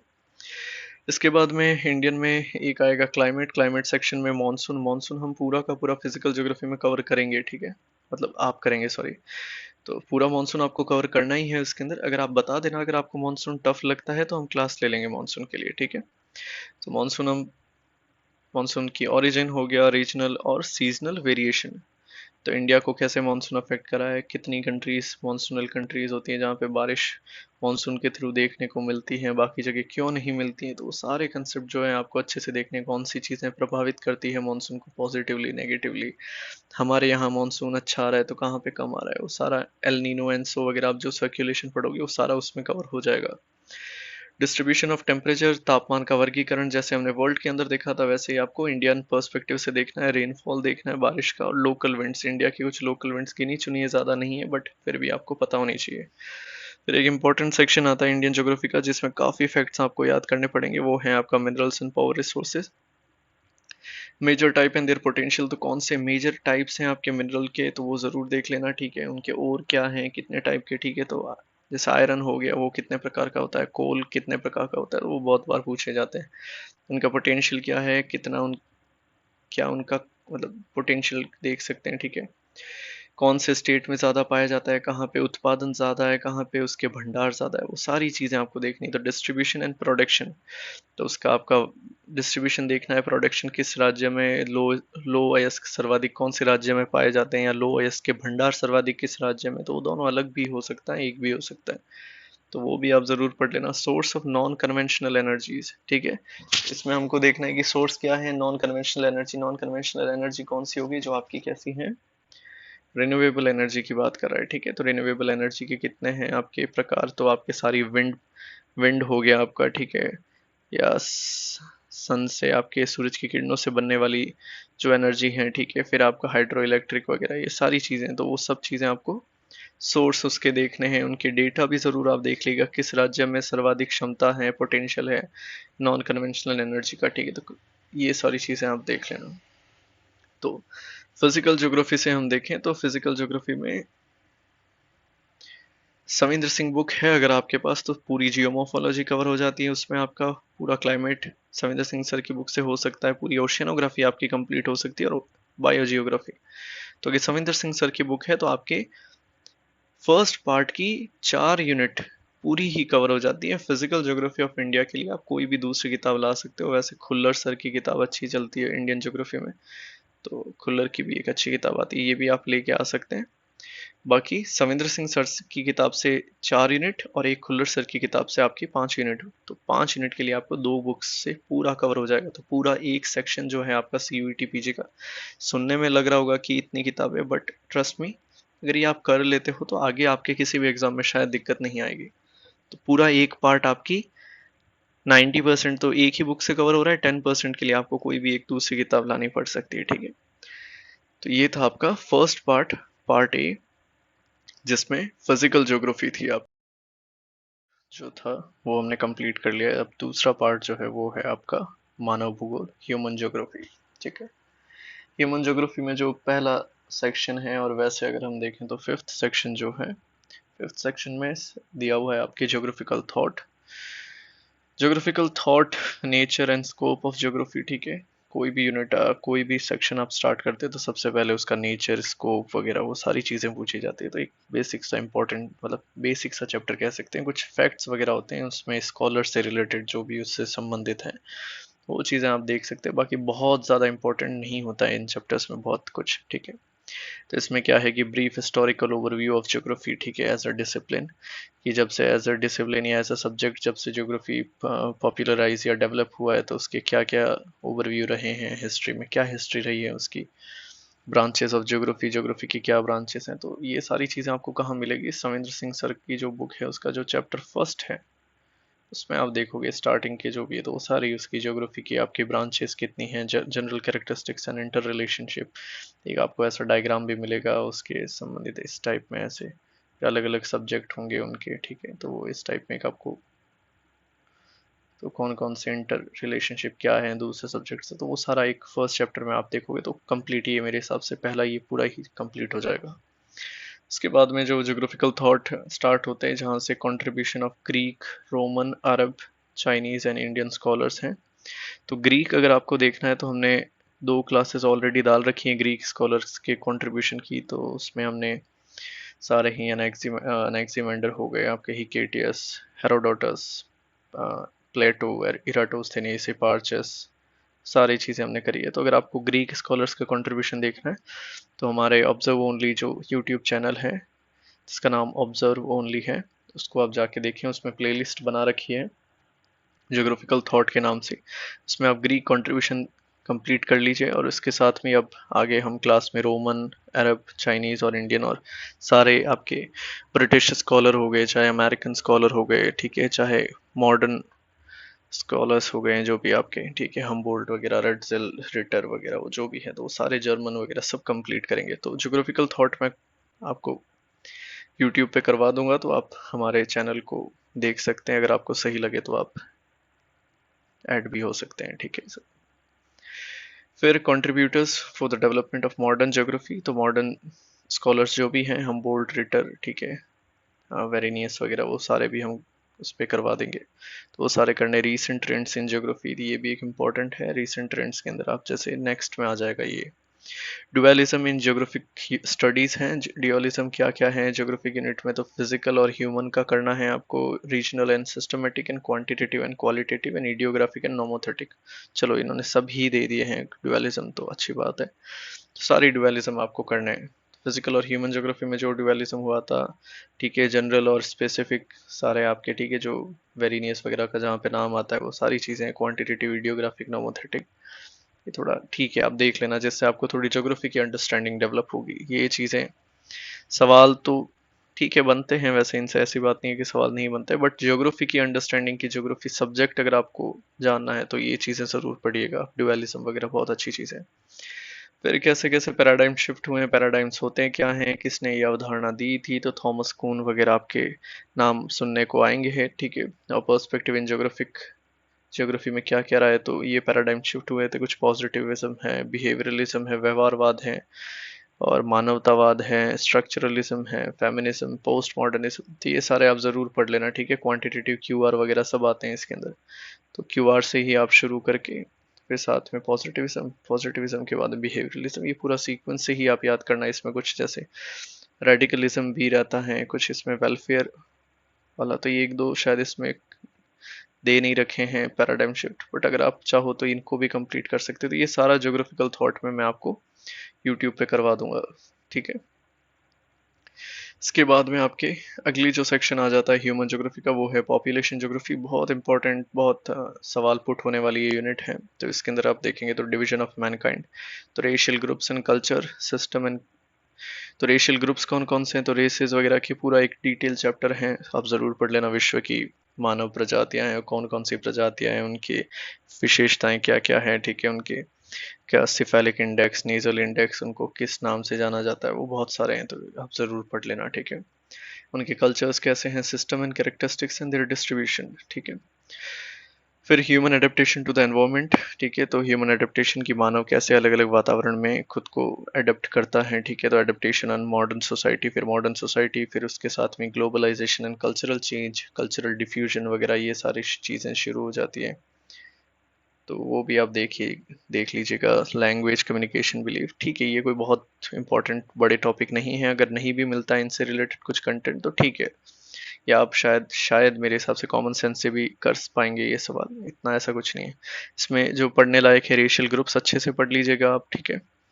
फिर ये human adaptation to different environment, तो इसमें आपके सारी वो आदिवासी जनजाति वगैरह वो सारी आ जाएगी आपके, किर्गिज, सिमांग वगैरह, एशिया की कुछ इंपॉर्टेंट जनजातियां हैं, या फिर आपके साइबेरिया और ग्रीनलैंड वगैरह, ठीक है। तो एस्किमोज वगैरह वो जो भी है, तो वो सारी चीज़ें इसमें आ जाएगी आपके human adaptation to the environment, ये भी आप देख सकते हैं, ठीक है। फिर हैं जो इम्पोर्टेंट पॉपुलेशन ज्योग्राफी से आपको जो चीज़ें ध्यान रखनी है, distribution and density of the population, जिसमें फैक्टर, ग्रोथ, डिस्ट्रीब्यूशन, तो कैसे कैसे हैं आपके पॉपुलेशन कंपोजिशन, किस प्रकार की रखी है, तो फिर से पॉपुलेशन के डायग्राम्स आते हैं, पिरामिड्स आते हैं, वो ज़रूर देख लेना, ठीक है। डेवलपिंग, डेवलप्ड वगैरह। फिर पॉपुलेशन की थ्योरीज आती है, हेल्थ एंड वेलबींग, तो पॉपुलेशन थ्योरी ज़रूर पढ़ लेना, जैसे आपके माल्थस वगैरह की एक इंपॉर्टेंट थ्योरी आती है, तो माल्थस की थ्योरी ज़रूर पढ़ लेना। और उसके अलावा भी अगर आपको कुछ मिलता है तो पॉपुलेशन की थ्योरी से ज़रूर पढ़ना, माल्थस के क्या assumptions थे, रिसोर्सेज को जियोमेट्रिक ग्रोथ से बता रहा था या अरिथमेटिक ग्रोथ से वगैरह, वो सारी चीज़ें आपको ध्यान रखनी है। प्रिवेंटिव चेक्स क्या होते हैं, पॉजिटिव चेक्स क्या होते हैं, ठीक है। और माल्थुसियन ट्रैप क्या है, उसका वो चार्ट, आप फ्लो चार्ट वगैरह वो सब देख लेना आप, ठीक है। फिर हेल्थ एंड वेलबींग, इससे भी आपको कुछ, ठीक है, करना चाहे तो कर सकते हैं। बाकी पॉपुलेशन थ्योरीज इंपॉर्टेंट है इसके अंदर, और पॉपुलेशन कंपोजिशन इंपॉर्टेंट है, ज़रूर से पढ़िएगा इसके। बाकी फैक्टर्स क्या होते हैं पॉपुलेशन और डिस्ट्रीब्यूशन की, डेंसिटी के, तो वो आप बेसिक है, आप भी बता सकते हैं क्या क्या चीज़ें तो नगरीकरण प्रभावित करती है, वो दूसरी तो बहुत सारे कारक हो सकते हैं, तो वो आप मेरे हिसाब से कॉमन सेंस से कर लेंगे। बट ये थ्योरीज वगैरह है तो ये आपको पढ़ना ही पड़ेगा, आप इसमें तुक्का नहीं लगा सकते हैं, ऐसा नहीं है कि कॉमन सेंस से कर सकते हैं। जिस विद्वान ने जो थ्योरी दी है अपनी, उसको ही आपको पढ़ना पड़ेगा। तो माल्थस वगैरह बहुत इंपॉर्टेंट हो जाती है, मेन पॉइंट टाइप का है, तो ये तो पढ़ना ही है। इसके अलावा आपको और भी कोई मिलती हैं तो आप पढ़ सकते हैं, ठीक है। फिर इसके अंदर माइग्रेशन आता है, ठीक है। तो माइग्रेशन में फिर से इंटरनल एंड इंटरनेशनल, तो आंतरिक माइग्रेशन क्या होते हैं आपके, अंतर्राष्ट्रीय माइग्रेशन क्या है। फिर सेटलमेंट्स हैं, तो सेटलमेंट्स के अंदर आप rural and urban settlements, rural and urban settlements आप ज़रूर एक बार देख लीजिएगा। सेटलमेंट्स के अंदर खैर इसमें आपके टाइप्स एंड पैटर्न्स नहीं दे रखे हैं, बट अगर फिर भी आपको टाइम मिले तो आप टाइप्स एंड पैटर्न्स भी देख लेना, ठीक है। कितने प्रकार के होते हैं और कितने आकार के होते हैं, ये भी अक्सर पूछ लिया जाता है। आकार जो है वो कित कहाँ कहाँ पे पाए जाते हैं, टी शेप्ड, आपके सर्क्यूलर वगैरह जो भी है, स्टार शेप, बहुत बार पूछ लिए जाते हैं। अर्बनाइजेशन प्रोसेसेस जिसमें patterns and world distribution and population policies, ये पॉपुलेशन पॉलिसीज थोड़ा अच्छा चैप्टर है, इसमें इंडिया स्पेसिफिक से भी अगर आप पढ़ना चाहो तो पढ़ सकते हो, करंट के अंदर पूछ लिया जा सकता है। और पैटर्न्स वर्ल्ड डिस्ट्रीब्यूशन के आपको पता ही होगा कहाँ पे ज़्यादा है कहाँ पे कम है, जनसंख्या ज़्यादा होने के कारण क्या है, वो सब आप देख लीजिएगा।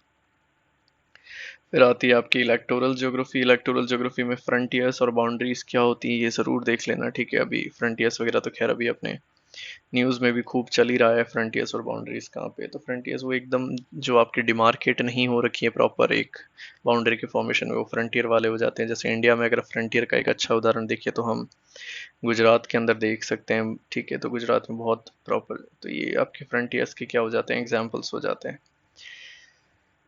कश्मीर वाले में भी आप कह सकते हैं कि फ्रंटियर्स फॉर्मेशन काफ़ी अच्छे से हैं, ठीक है। बाउंड्रीज वगैरह हम बाकी सारी जगहों पे देखते तो रेड क्लिफ वगैरह वो सारी बाउंड्रीज वगैरह कौन से देश के बीच में कौन सी लगती हैं बॉर्डर, उसके नाम क्या है, कौन से अगर कोई लैटिट्यूड के नाम पे भी हैं, अमेरिका और कनाडा की जैसे हैं, या फिर नॉर्थ और साउथ कोरिया की है, वियतनाम की है आपकी। तो वो सारी चीज़ें आप देख सकते हैं। जियो पॉलिटिक्स एंड वर्ल्ड ऑर्डर है जिसमें जियो पॉलिटिकल कॉन्फ्लिक्ट्स, ये चीज़ें अगर आपको कोई करंट में कुछ मिल रहा है तो आप ज़रूर देख लीजिएगा, बाकी बहुत ज़्यादा इंपॉर्टेंट नहीं है। जियो पॉलिटिक वर्ड किसने दिया था, इनमें जेलिन वगैरह का जो कंट्रीब्यूशन है वो भी आप देख लीजिएगा, थोड़ा कभी कभी पूछ लिया जाता है तो आपको थोड़ा बहुत आइडिया होना चाहिए, ठीक है।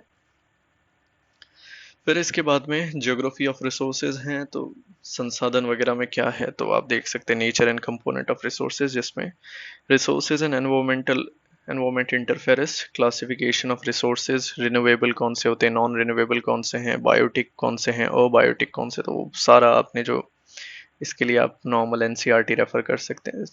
नॉर्मल कंटेंट मिल जाएगा इसके बारे में, जितना रिक्वायर्ड होगा, जितने सवाल बन सकते हैं वो एनसीईआरटी से हो सकते हैं आपके cover.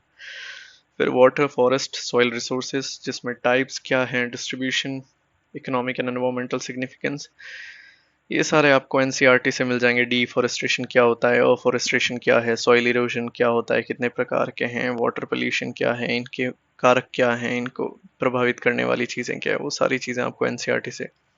Exploitation of natural resources, impact of human activities, इसके अंदर डिफॉरेस्टेशन देखना है, mining, agriculture, industrialisation on environment, ठीक है। Population pressure, resource utilisation, population explosion कौन सी प्रोसेस होती है, कौन से साल में हुआ था वर्ल्ड में, इंडिया में, ठीक है। पॉपुलेशन तो करीब करीब 1971-81 का जो एरा था, डेकेड था, उस टाइम पे पॉपुलेशन एक्सप्लोजन था। फिर आप देखते हैं 1976 वगैरह में, इस टाइम पे फिर बहुत बड़े लेवल पे तो पॉपुलेशन कंट्रोल के मेजर्स यूज़ किए गए थे। फिर food security, environmental hazards, pollution and it's related problem. Pollution तो देखो तीसरी बार आ रहा है पोल्यूशन आपके, तो फिर इम्पोर्टेंट हो जाता है पोल्यूशन, तो इसको इन डेप्थ पढ़िए आप, कि फिजिकल में भी पूछा है पोल्यूशन, और आपके शायद क्लाइमेटोलॉजी में भी आया है पोल्यूशन, और फिर तीसरी बार आया है पोल्यूशन, तो 3 बार आ रहा है, तो अच्छा इंपॉर्टेंट है, ठीक है। एमर्जिंग एनवायरमेंटल प्रॉब्लम्स क्या क्या है, तो नई कौन कौन सी आ रही है प्रॉब्लम, तो global warming, climate change, environmental conservation, preservation, sustainable resources, तो इसमें एसडीजी वगैरह आप देख सकते हैं, एमडीजी भी देख सकते हैं, मिलेनियम डेवलपमेंट गोल्स वगैरह, ठीक है।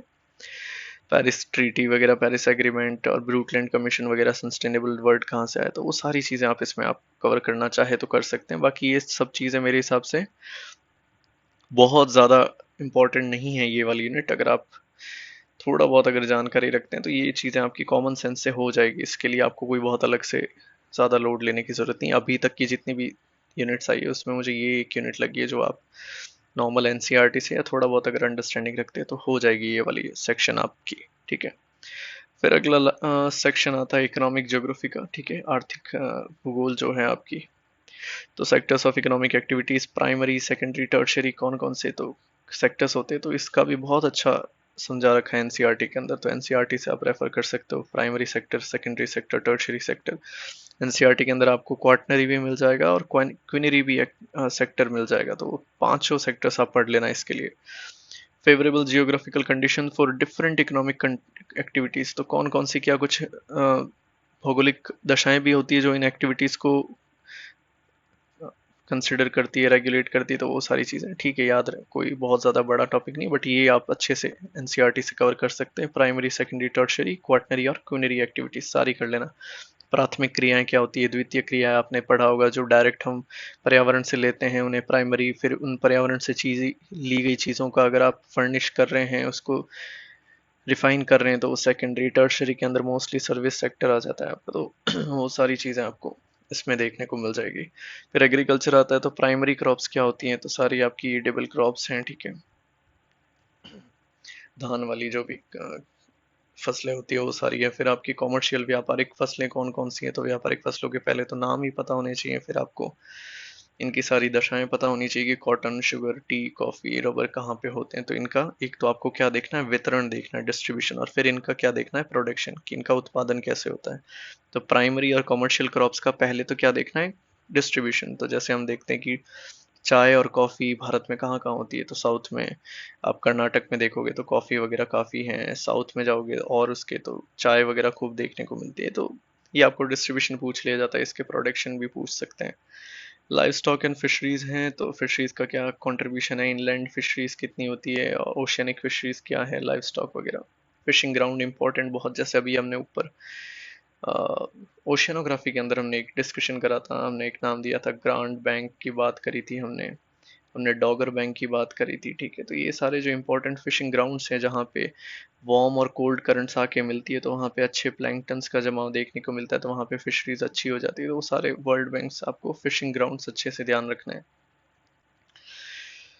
फिर हमारी माइनिंग इकोनॉमी है, माइनिंग इकोनॉमी के अंदर factors governing the exploitation of the minerals, तो कौन कौन से कारक हैं जो मिनरल्स को एक्सप्लॉइट कर रहे हैं। वर्ल्ड रिजर्व्स हैं आपके, production of iron ore, manganese, bauxite and copper. अब देखो सारे मिनरल्स का नाम नहीं लिखा है, लेकिन इन्होंने 4 मिनरल्स का नाम लिखा है, तो इसका इंडिया में क्या डिस्ट्रीब्यूशन है और वर्ल्ड वाइड इनके क्या डिस्ट्रीब्यूशन है, बहुत अच्छे से कर लीजिएगा। कुछ भी नहीं मिले तो एनसीईआरटी के अंदर इन सब के लिए अलग से एक एक मैप दे रखा है, तो मैप के अंदर जितने भी डिटेल दे रखी है वो सब अच्छे से पढ़ लेना आप। आयरन ओर भी है, मैग्नीज भी है, बॉक्साइट भी है और कॉपर भी है, तो काइंड ऑफ कवर हो जाता है उसके अंदर सारे। आप इनके माइनिंग एरिया वगैरह के नाम याद कर लेना, कौन सा किस राज्य में है, सर्वाधिक उत्पादन कहाँ पे है, सर्वाधिक भंडार कहाँ पे है, तो सवाल पूछ लिए जाते हैं स्टेट वाइज, और नहीं तो फिर नेशन वाइज आपको इंटरनेशनली भी ध्यान रखना है। Fuel and power resources of the world, जिसके अंदर आपको डिस्ट्रीब्यूशन और प्रोडक्शन देखना है किसका, कोल का। फिर पेट्रोलियम है आपके, तो कोयला और पेट्रोल का आपको क्या देखना है, डिस्ट्रीब्यूशन की भारत में और विश्व में कहाँ कहाँ है, और इसके प्रोडक्शन भी देखने हैं, ठीक है। उत्पादन भी कैसे क्या हो रहा है, ठीक है। फिर हाइड्रो इलेक्ट्रिक पावर है, ठीक है।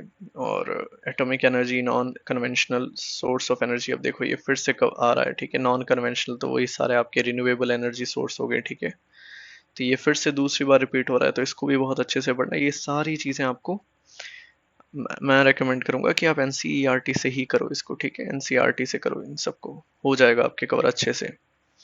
फिर मैन्युफैक्चरिंग, क्योंकि इनके लिए कोई बहुत अलग से मतलब इकोनॉमिक ज्योग्राफी की वैसे बुक्स वगैरह हैं, बट स्टिल सीयूईटी के पर्सपेक्टिव से मेरे हिसाब से एनसीईआरटी सफिशिएंट रहेगी, अच्छा खासा डेटा कवर कर लेती है एनसीईआरटी भी। फिर इसके अलावा आप पीवाईक्यूज वगैरह लगा सकते हैं, एमसीक्यूज लगाएंगे तो और थोड़ा बहुत कवर हो जाएगा। जो फैक्ट्स आपके एनसीईआरटी में नहीं अवेलेबल होंगे वो आपके प्रैक्टिस सेट से कवर हो जाएगा। इसके बाद मैन्युफैक्चरिंग इंडस्ट्रीज हैं, तो factors affecting location, growth, distribution, कारक क्या है इनकी ग्रोथ के, डिस्ट्रीब्यूशन, वितरण कैसा है। मेजर इंडस्ट्रीज जैसे वर्ल्ड प्रोडक्शन एंड डिस्ट्रीब्यूशन, ठीक है, आप देख लीजिएगा इनके बारे में। Nature and trends in international trade, world trade on wheat, cotton, T, coffee, petroleum, gold, silver, James and jewellery, ठीक है। तो कौन कितना निर्यात कर रहा है, कौन कितना आयात कर रहा है, वर्ल्ड ट्रेड में किसका सबसे ज्यादा भागीदारी है। खाद्यान्न फसलों में सबसे ज्यादा कौन सी है, गेहूं है या चावल है, या फिर आपकी कॉमर्शियल क्रॉप्स के अंदर कॉटन सबसे ज़्यादा है कि टी, कॉफ़ी वगैरह। तो कहीं भी घुमा के सवाल पूछा जा सकता है इसमें, तो थोड़ा सा आप देख लीजिएगा। फिर इसमें ट्रांसपोर्ट आ गया, तो ट्रांसपोर्ट में relative significance of different means of transport, जिसमें factors affecting land, water, air transport, ये सारी चीज़ें आपको एनसीईआरटी के अंदर मिल जाएगी, ठीक है। तो ज़्यादा आपको भटकने की ज़रूरत नहीं है कंटेंट के लिए। तो ट्रांसपोर्ट कितने प्रकार के होते हैं, कौन से एफिशिएंट है, लंबी दूरी के लिए कौन सा है, भारी सामान के लिए कौन सा अच्छा ट्रांसपोर्ट है, तो कौन कौन से कारक इनको प्रभावित करते हैं, तो जमीन, वाटर, एयर, हवा वगैरह। तो ये सारे ट्रांसपोर्ट के टाइप्स आपको करने हैं। वर्ल्ड इकोनॉमिक ओशनिक रूट्स, कौन कौन से important oceanic routes, important inland waterways, तो इसमें आप इंडिया के जरूर पढ़ ही लेना, वेरी इंपॉर्टेंट है, ठीक है।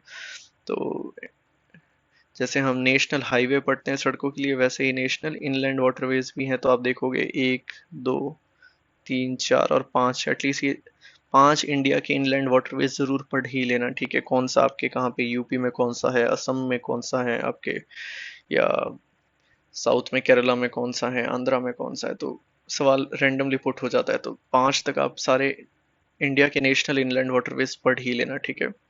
Impact of globalisation on world economy, तो ग्लोबलाइजेशन का क्या प्रभाव है दुनिया की और विश्व की अर्थव्यवस्था पे, वो ठीक है, कुछ कॉमन सेंस से होने वाले सवाल या टॉपिक हैं। फिर हम देखें तो लास्ट जो ह्यूमन ज्योग्राफी का सेक्शन है, 10th सेक्शन, उसको तो इसमें क्या है, फिर से इंडिया को कंसिडर करा है। जैसे फिजिकल ज्योग्राफी पूरी पढ़ने के बाद में इंडिया की फिजिकल ज्योग्राफी थी, वैसे ही ह्यूमन ज्योग्राफी पूरी पढ़ने के बाद में अब इसका इंडिया पे क्या है, तो इंडिया का ह्यूमन ज्योग्राफी हमें पढ़ना है। तो कल्चरल लैंडस्केप है, तो कल्चरल लैंडस्केप में इंडिया में पॉपुलेशन ग्रोथ, जनसंख्या वृद्धि कितनी है, जनसंख्या वितरण कितना है और डेंसिटी कितनी है। तो ग्रोथ, डिस्ट्रीब्यूशन एंड डेंसिटी ये सारा एनसीईआरटी में मिल जाएगा आपका। पॉपुलेशन कंपोजिशन है, पॉपुलेशन कंपोजिशन में सारी चीजें आपको देखनी है, ठीक है। बर्थ रेट हो गई आपको, डेथ रेट, ठीक है, माइग्रेशन, ठीक है, इन माइग्रेशन, आउट माइग्रेशन, ठीक है, वो सारी चीजें इसमें कवर हो जाती है। तो पॉपुलेशन कंपोजिशन जरूर देख लीजिएगा। सेटलमेंट्स एंड देयर अर्बनाइजेशन, तो सेटलमेंट्स कैसे हैं, अधिवास कैसे हैं भारत के अंदर, ठीक है, अधिवास। और आपका अर्बनाइजेशन कैसा है, नगरीकरण वगैरह कैसे क्या हो रहा है इंडिया के पर्सपेक्टिव से। अब इंडिया की बात करें तो सब कुछ इंडिया के पर्सपेक्टिव से देखना है। फिर एग्रीकल्चर में इंडिया की मेजर क्रॉप्स कौन सी हैं, उनके ऊपर ग्रीन रेवोल्यूशन पे कितनी फसलों पे उनका प्रभाव पड़ा है, कौन कौन से राज्यों में प्रभाव पड़ा है, कितने आपके इसके पॉजिटिव प्रभाव है, कितने नेगेटिव प्रभाव है, वो सब चीज़ें आपको देखनी है इसके अंदर। रीजनलाइजेशन इन इंडियन एग्रीकल्चर, ठीक है, तो रीजनलाइजेशन में आपके क्या क्या है, तो क्षेत्रीकरण में आप अलग अलग, वैसे तो ऑथर्स आते हैं आपके इसमें शफी वगैरह के, कितने रीजनलाइजेशन में कितने भागों में डिवाइड करा, बट स्टिल आप इतना डेप्थ में जाने की जरूरत नहीं है। बेसिक बेसिक आप पढ़ सकते हो, आफ्टर ऑल ये सीयूईटी का एग्जाम है। तो बहुत ज़्यादा डिटेल, इतनी डिटेल तो एटलीस्ट शायद ना पूछे, बट फिर भी आप देख लीजिएगा एक बार, इसके लिए आप रेफर करिएगा पीवाईक्यूज, ठीक है। पीवाईक्यूज में एक बार देखना कि ये रीजनलाइजेशन ऑफ इंडियन एग्रीकल्चर में कितना डेप्थ में पूछ रहे हैं सवाल, उसके अकॉर्डिंग आप कंसिडर करिएगा। फिर है आपके इंडस्ट्रियल डेवलपमेंट, जिसमें location and distribution of iron and steel. अब देखो ये फिर से रिपीट हो रहा है, जो हमने रिसोर्सेज वाले में करा था तो उसमें भी आयरन एंड स्टील आया था, आयरन आया था एटलीस्ट। तो आयरन और बार बार रिपीट हो रहा है, तो बहुत अच्छे से करना है। स्टील इसमें नया आया है, cement, cotton, textile and sugar industries, industrial region and there characteristic, industrial policies in India. ये देखो ये इंपॉर्टेंट टॉपिक आ जाता है।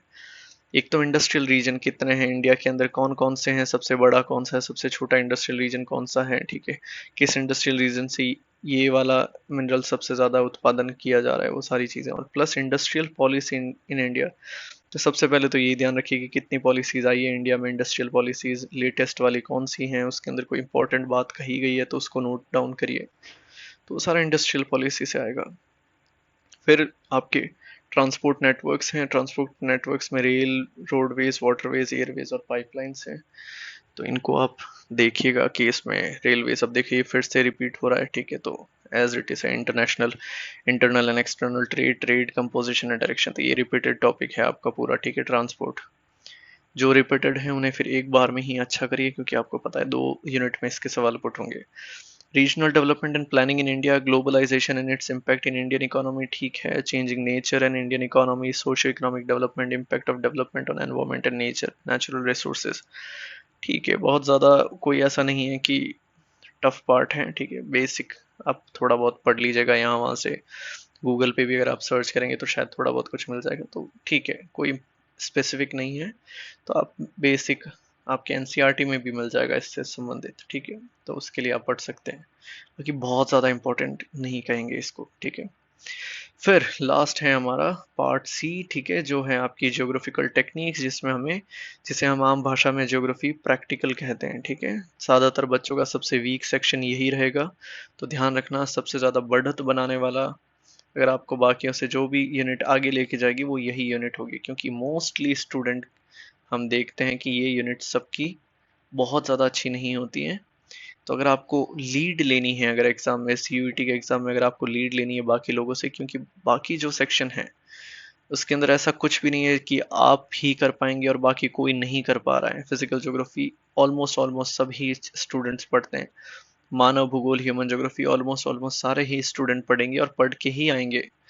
लेकिन जो प्रैक्टिकल ज्योग्राफी वाला पार्ट है वो पढ़ा होगा लेकिन लोगों को याद नहीं रहता है, थोड़ा सा कॉम्प्लेक्स लगता है उनको, ज़्यादातर स्टूडेंट इसको छोड़ भी देते हैं। और अगर आपने इस सिलेबस में एक भी वर्ड छोड़ दिया तो फिर सिलेक्शन की उम्मीद नहीं लगानी, जो वर्ड लिखा है वो तो करना ही है, उसके अलावा आपको पढ़ना है कि हाँ, तो छोड़ना कुछ भी नहीं है। तो लोग पूरी की पूरी एक यूनिट छोड़ देते हैं, तो फिर आप उम्मीद नहीं कर सकते कि आपको कोई बहुत अच्छी यूनिवर्सिटी मिलेगी, क्योंकि जो अच्छी यूनिवर्सिटी में जाने वाले लोग हैं वो ज़्यादातर इसी यूनिट के अंदर बढ़त बना लेंगे आधे से ज़्यादा स्टूडेंट्स की भारत में।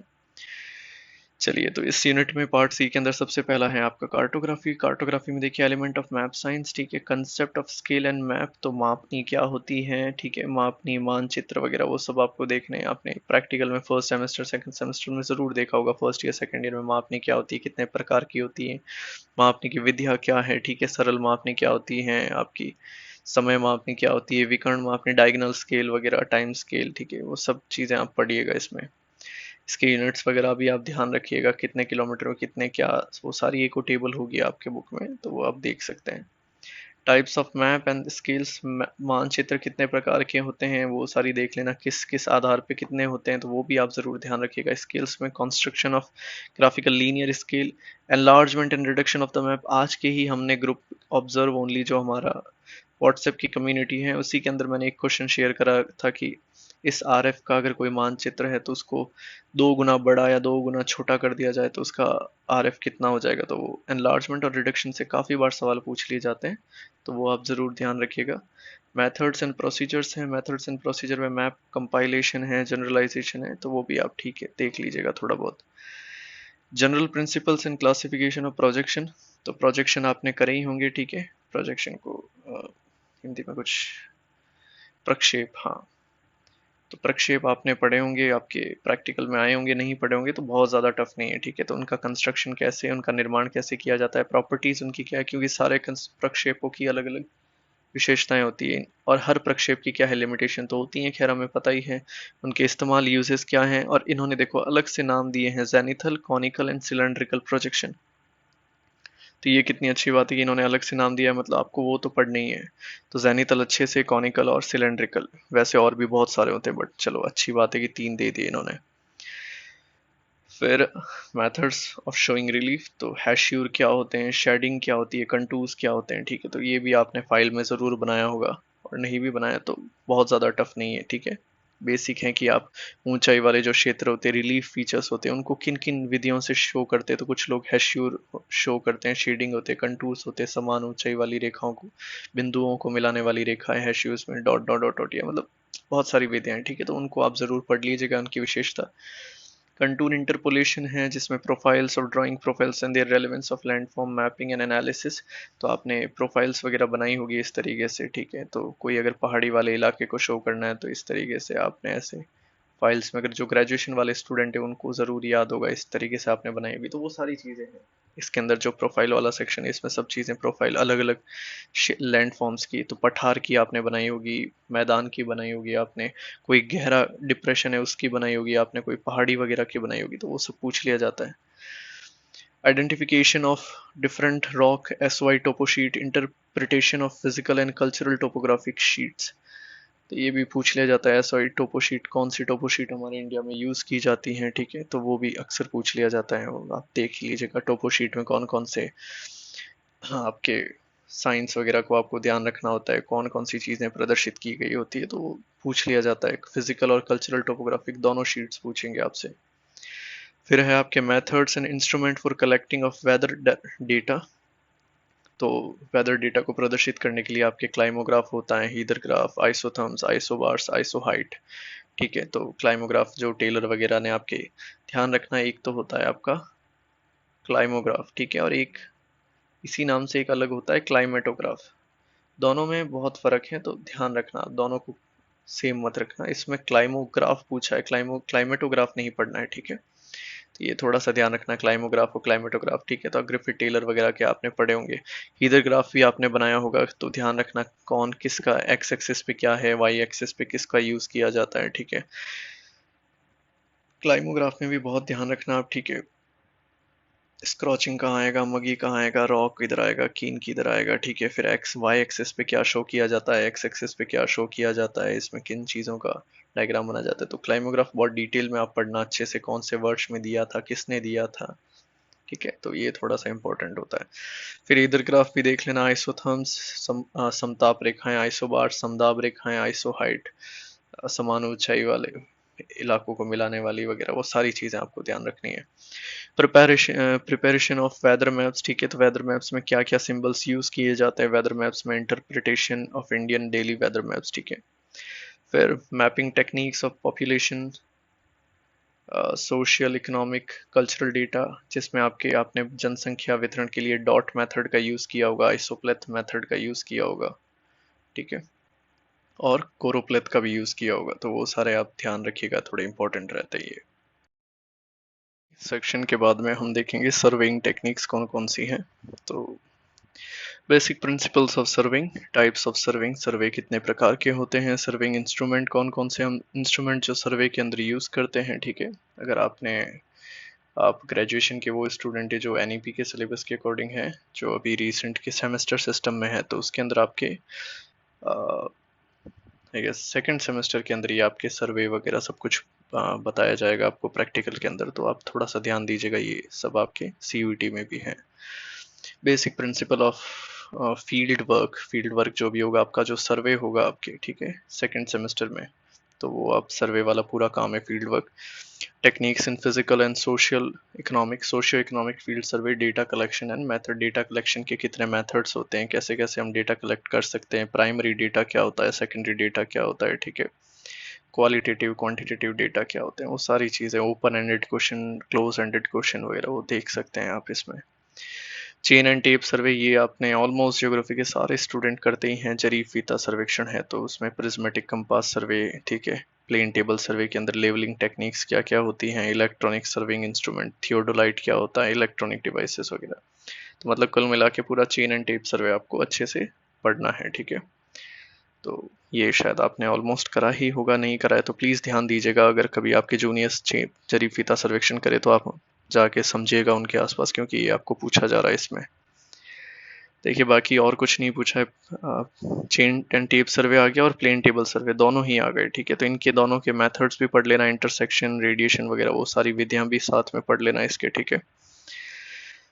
फिर है आपका स्टैटिस्टिकल टेक्निक्स, तो स्टैट्स आ गया, मतलब हमने कार्टोग्राफी कर ली, फिर सर्विंग टेक्निक्स कर ली, स्टैटिस्टिक्स आ गई हैं। स्टैटिस्टिक्स में देखिए, स्टैटिस्टिक्स मेथड, अच्छा इसके लिए एनसीईआरटी की एक बुक है, स्टैटिस्टिक्स की एक पुरानी एनसीईआरटी की बुक आती थी, आप कहीं पे अगर आपको मिले तो आप ज़रूर उसको डाउनलोड कर लीजिएगा। पहले एनसीईआरटी एक स्टैटिस्टिक्स की एक अलग से बुक निकालती थी 11th या शायद आई गेस 12th के अंदर। तो अगर आपको कुछ भी नहीं समझ में आ रहा है तो वो ज़रूर पढ़ लीजिएगा आप, वो सफिशिएंट रहेगी आपके स्टैट्स के लिए। तो मेथड्स में आप देखिए, फ्रीक्वेंसी डिस्ट्रीब्यूशन एंड हिस्टोग्राम, तो कितने फ्रीक्वेंसी डिस्ट्रीब्यूशन होते हैं, फ्रीक्वेंसी पॉलीगन्स वगैरह क्या होते हैं, फिर उसके अंदर हिस्टोग्राम, ठीक है। तो इस टाइप में आप देखोगे, इस टाइप के अलग अलग मैप्स बनाए होंगे, टेबल्स, बार वगैरह, तो इसमें तो सारे फ्रीक्वेंसी डिस्ट्रीब्यूशन हिस्टोग्राम आप देख लीजिएगा। मेजर ऑफ सेंट्रल टेंडेंसी, तो सेंट्रल टेंडेंसी कितने प्रकार की होती है, तो इसमें सारे मीन, मीडियन, मोड, ठीक है, वो सारी चीज़ें आ गई, ठीक है, स्टैंडर्ड डिवीजन वगैरह। डिस्पर्जन, ठीक है, डिस्पर्जन भी पढ़ना है। Diagrammatic representation of geographical and statistical data, तो डायग्रामेटिक रिप्रेजेंटेशन वो सारी टेबल वगैरह आपको, फ्रीक्वेंसी वगैरह, वो क्यूमुलेटिव फ्रीक्वेंसी वगैरह, वो जितनी भी टेबल्स बनाई जाती हैं स्टैट्स के अंदर, वो सारी आपको समझनी है। और सेंट्रल टेंडेंसी में आपके सारी कवर हो गए, माध्य, मानक, विचलन वगैरह, और हिंदी में शायद बहुलक और माध्यिका वगैरह, वो सब कुछ कवर हो गया सेंट्रल टेंडेंसी में। तो मेजर, तो कौन कौन से हैं जो सेंट्रल टेंडेंसी को मेजर करते हैं, तो ये सारे ही हैं, ठीक है। फिर इसके बाद में है सैम्पलिंग टेक्निक्स, तो सैम्पलिंग कितने प्रकार की होती हैं वो सारी आपको पता होनी चाहिए। टेस्ट ऑफ सिग्निफिकेंस, तो कितने प्रकार के सिग्निफिकेंस टेस्ट होते हैं, तो अलग अलग टाइप के टेस्ट आएंगे, ठीक है। Probability distribution, normal, binomial and Poisson, parametric and non parametric test, ठीक है। तो सारे आपको पैरामेट्रिक और नॉन पैरामेट्रिक टेस्ट पता होने चाहिए, टी टेस्ट वगैरह, ठीक है, एनोवा वगैरह, वो सब पूछे जाते हैं इसमें, ठीक है। तो वो अच्छे से कर लेना, नल हाइपोथेसिस वगैरह, ठीक है। कोरिलेशन और रिग्रेशन क्या है, तो वो भी जरूर कर लेना, ठीक है। तो ये स्टैट्स वाला थोड़ा सा, अच्छा इस यूनिट में जो ज्यादातर सेक्शन छोड़ के जाएंगे बच्चे, मतलब पूरी अगर आप देखो जियोग्राफिकल टेक्निक्स पूरे प्रैक्टिकल में, तो सबसे ज्यादा स्टूडेंट जो मेरे हिसाब से वो यही यूनिट छोड़ के जाएंगे, सेक्शन यही सेक्शन उनका वीक होगा। तो प्लीज़ ध्यान रखिएगा, क्योंकि कार्टोग्राफी में बहुत ज़्यादा कुछ ऐसा नहीं है कि बच्चे छोड़ेंगे स्टूडेंट्स, बट स्टैट्स वाला थोड़ा सा, एक आर्ट्स का स्टूडेंट थोड़ा सा हम कह सकते हैं कि वो एक दो बार उसे समझने में टाइम लगेगा, बट हाँ ये है कि अगर समझ लेते हैं तो बहुत ज़्यादा बड़ी बात नहीं है। तो आप इस यूनिट को तो और भी अच्छा करिएगा, जो यूनिट सबसे हार्ड हो उसको सबसे अच्छा करिएगा, क्योंकि फिजिकल ह्यूमन में हर कोई करके आएगा। आप लीड जब तक नहीं ले पाएंगे तब तक वो पार्ट दूसरों का वीक नहीं है। तो ये जो स्टैट्स वाला पार्ट है, ये शायद मेरे अनुसार लोगों का या स्टूडेंट्स का वीक हो सकता है। तो इसमें आप बहुत अच्छी लीड लीजिएगा। बाकी सबसे अगर 5 सवाल आ रहे हैं तो पांचों के पांचों सही होने चाहिए आपके, तो फिर आप भीड़ से बिल्कुल अलग हो जाएंगे। ठीक है। फिर लास्ट इसकी जो सेक्शन आता है वो है आपका रिमोट सेंसिंग इन जीआईएस। बहुत ज़्यादा टफ नहीं है, बहुत इजी है, बहुत बेसिक है। एक बार आप पढ़ लोगे तो याद हो जाएगा हमेशा के लिए। तो क्या होता है रिमोट सेंसिंग जीआईएस, ठीक है, उसके प्रिंसिपल्स क्या हैं? तो type of remote sensing, aerial photography क्या होती है, सैटेलाइट इमेज क्या है, एप्लीकेशन ऑफ रिमोट सेंसिंग। एक आधा कोई अच्छा सा पीडीएफ हो इसरो वगैरह का या कोई भी आप निकालो, कोई अच्छी सी वर्कशॉप होती रहती है इनके ऊपर, तो कोई वर्कशॉप या कोई सेमिनार हो ज्वाइन कर लेना आप। ठीक है, कोई लेक्चर हो, गेस्ट लेक्चर हो, तो आप ज्वाइन करोगे तो ये पूरा ही यूनिट कवर कर देगा उसमें ऑलमोस्ट, रिमोट सेंसिंग जीआईएस। ठीक है। फिर लास्ट में है components and function of GIS. तो जीआईएस के क्या component, spatial non spatial data, data कौन कौन से है, तो स्पाशियल नॉन स्पाशियल में क्या फ़र्क है, वेरी इंपॉर्टेंट ये चीज़ आ जाती है, अच्छे से पढ़ना इसे। वेक्टर और रास्टर डेटा क्या होते हैं, ठीक है, लाइंस, पॉलीगन्स वगैरह, पॉइंट वगैरह ये सब आते हैं। रास्टर में आप देखते हो जैसे ग्रिड टाइप में ग्रिड बन जाती है, ठीक है, तो वो सारी चीज़ें आप इसमें देख लीजिएगा। GIS analysis, application of GIS, ठीक है, तो ठीक है, बेसिक है। बेसिक प्रिंसिपल ऑफ जीपीएस, अच्छा ग्लोबल नेविगेशन सिस्टम आ गया, तो जीपीएस वगैरह आपको अच्छे से पढ़ना है। इसके अंदर सेगमेंट्स एंड एप्लीकेशन, तो जीपीएस के आप देख लीजिएगा। तो ये है हमारा सीयूईटी पीजी का इन डेप्थ सिलेबस का एनालिसिस। अब थोड़ा सा मैं स्टार्टिंग में बताना भूल गया था। तो ये एग्ज़ाम जो है सीयूईटी पीजी का, ये हम किस लिए, आप लोग किस लिए दे सकते हैं, तो ये आप ग्रेजुएशन के बाद दे सकते हैं। ठीक है, ग्रेजुएट होने के बाद में आप पोस्ट ग्रेजुएशन कौन से सब्जेक्ट में करना चाहते हैं उस सब्जेक्ट के अंदर दे सकते हैं ये एग्ज़ाम। इसके अंदर सिलेक्शन होने पे आपको इंडिया की कुछ टॉप रैंक्ड यूनिवर्सिटीज़ में एडमिशन लेने का मौका मिलता है।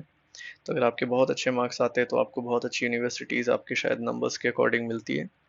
हमारे टाइम पे ये चीज़ें नहीं होती थी, तो हमें अलग से हर एक फॉर्म, हर एक यूनिवर्सिटी के लिए अलग से एग्ज़ाम देना पड़ता था। बट अब ये बहुत अच्छी चीज़ है कि एक ही एग्ज़ाम से सारी यूनिवर्सिटीज़ के अंदर एडमिशन आप ले सकते हैं।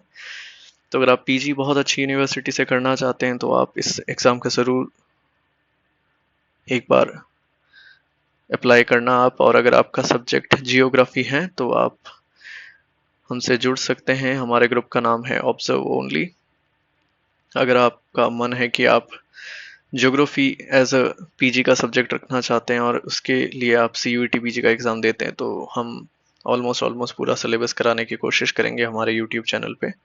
तो आप इसको फॉलो कर सकते हो, और इसके लिए लिंक्स वगैरह जो भी रिक्वायर्ड होगा वो इस वीडियो की अंदर नीचे आप डिस्क्रिप्शन में आप देख सकते हो। तो हमारी एक व्हाट्सएप कम्युनिटी भी है, ठीक है, आप टेलीग्राम चैनल को भी ज्वाइन कर सकते हो, इंस्टाग्राम चैनल को, और यूट्यूब चैनल तो है ही आप। ठीक है, तो ये सब चीज़ें अगर आपको सही लगती हैं, ये बहुत क्या कह सकते हैं, थोड़ा लंबा वीडियो हो गया है क्योंकि हमने कुछ ज़्यादा ही डिटेल में समझा है। तो अगर आपने बहुत कम पढ़ा है तब भी एक बार आपको एटलीस्ट ये आउटलाइन तैयार हो जाएगी कि आपको पढ़ना क्या है, क्योंकि सिलेबस थोड़ा सा लेंदी है। तो ज़्यादातर इसमें स्टूडेंट भटक जाएंगे कि हमें कितनी चीज़ें पढ़नी है। तो हमने पूरा इन डेप्थ चीज़ें बताई हैं, बहुत डिटेल एक्सप्लेनेशन है। तो अब शायद अगर आपने नहीं भी पढ़ा होगा तब भी आपको पता होगा कि आपको क्या क्या पढ़ना है। स्टिल सारी चीज़ें नहीं बता सकते हैं क्योंकि वीडियो फिर कुछ ज़्यादा ही लंबा हो जाता है। तो अगर आपके मन में कोई भी डाउट है, कोई सेक्शन आपको नहीं समझ में आया है, तो आप मुझे कमेंट्स में बता दीजिएगा। उसके लिए हम अलग से एक डेडिकेटेड वीडियो ले आएंगे। कोई भी एक यूनिट अगर आपको लगता है कि सर हमें पार्ट सी थोड़ा समझ में नहीं आया, इसका एक बार फिर से आप एक्सप्लेन कर लीजिए, या फिर कोई भी एक सेक्शन हो सकता है, तो आप बता दीजिएगा कमेंट्स में। तो हम उसको अलग से डेडिकेटेड वीडियो बना के थोड़ा और इन डेप्थ समझ लेंगे। ठीक है, बाकी ये चीज़ें अगर आप कर लेते हैं तो ऑलमोस्ट आपके अच्छे मार्क्स बन सकते हैं। सिलेबस में जो भी वर्ड है उसको मिस नहीं करना है, एक भी वर्ड ऐसा नहीं होना चाहिए जो आपने छोड़ा है। सिलेबस में छोड़ना कुछ भी नहीं है, सिलेबस एटलीस्ट एक बार पूरा होना ही चाहिए किसी भी हाल में। ठीक है, इनसे रिलेटेड अगर आपको बुक्स की दिक्कत आ रही है, आपको क्या कह सकते हैं, अगर आपके बुक्स या कंटेंट की दिक्कत आ रही है तो आप मुझसे मुझे मैसेज करिएगा, मुझे बताइएगा, तो मेरे पास जितना भी आपके लायक कुछ चीज़ होगी सीयूटी के लायक तो मैं आपको शेयर कर दूंगा, ठीक है। तो इसी के नीचे हमारी ईमेल आईडी भी है और व्हाट्सएप, इंस्टा या सबका लिंक है, तो आप किसी के भी थ्रू मुझे बता दीजिएगा अगर आपको कंटेंट में दिक्कत आ रही है या कोई भी चीज़ कहाँ से पढ़नी है, सर कौन सी बुक हो सकती है इसके लिए, मैं कौन सी बुक खरीदूं, बेस्ट बुक कौन सी है, तो उसके लिए भी आप मुझे नीचे कमेंट्स में बता दीजिएगा, ठीक है। तो कैसी लगी आपको ये वीडियो? अच्छी लगी हो तो आप बताइएगा। और ये है हमारा CUET PG का इन डेप्थ एनालिसिस सिलेबस का। Thank you everyone.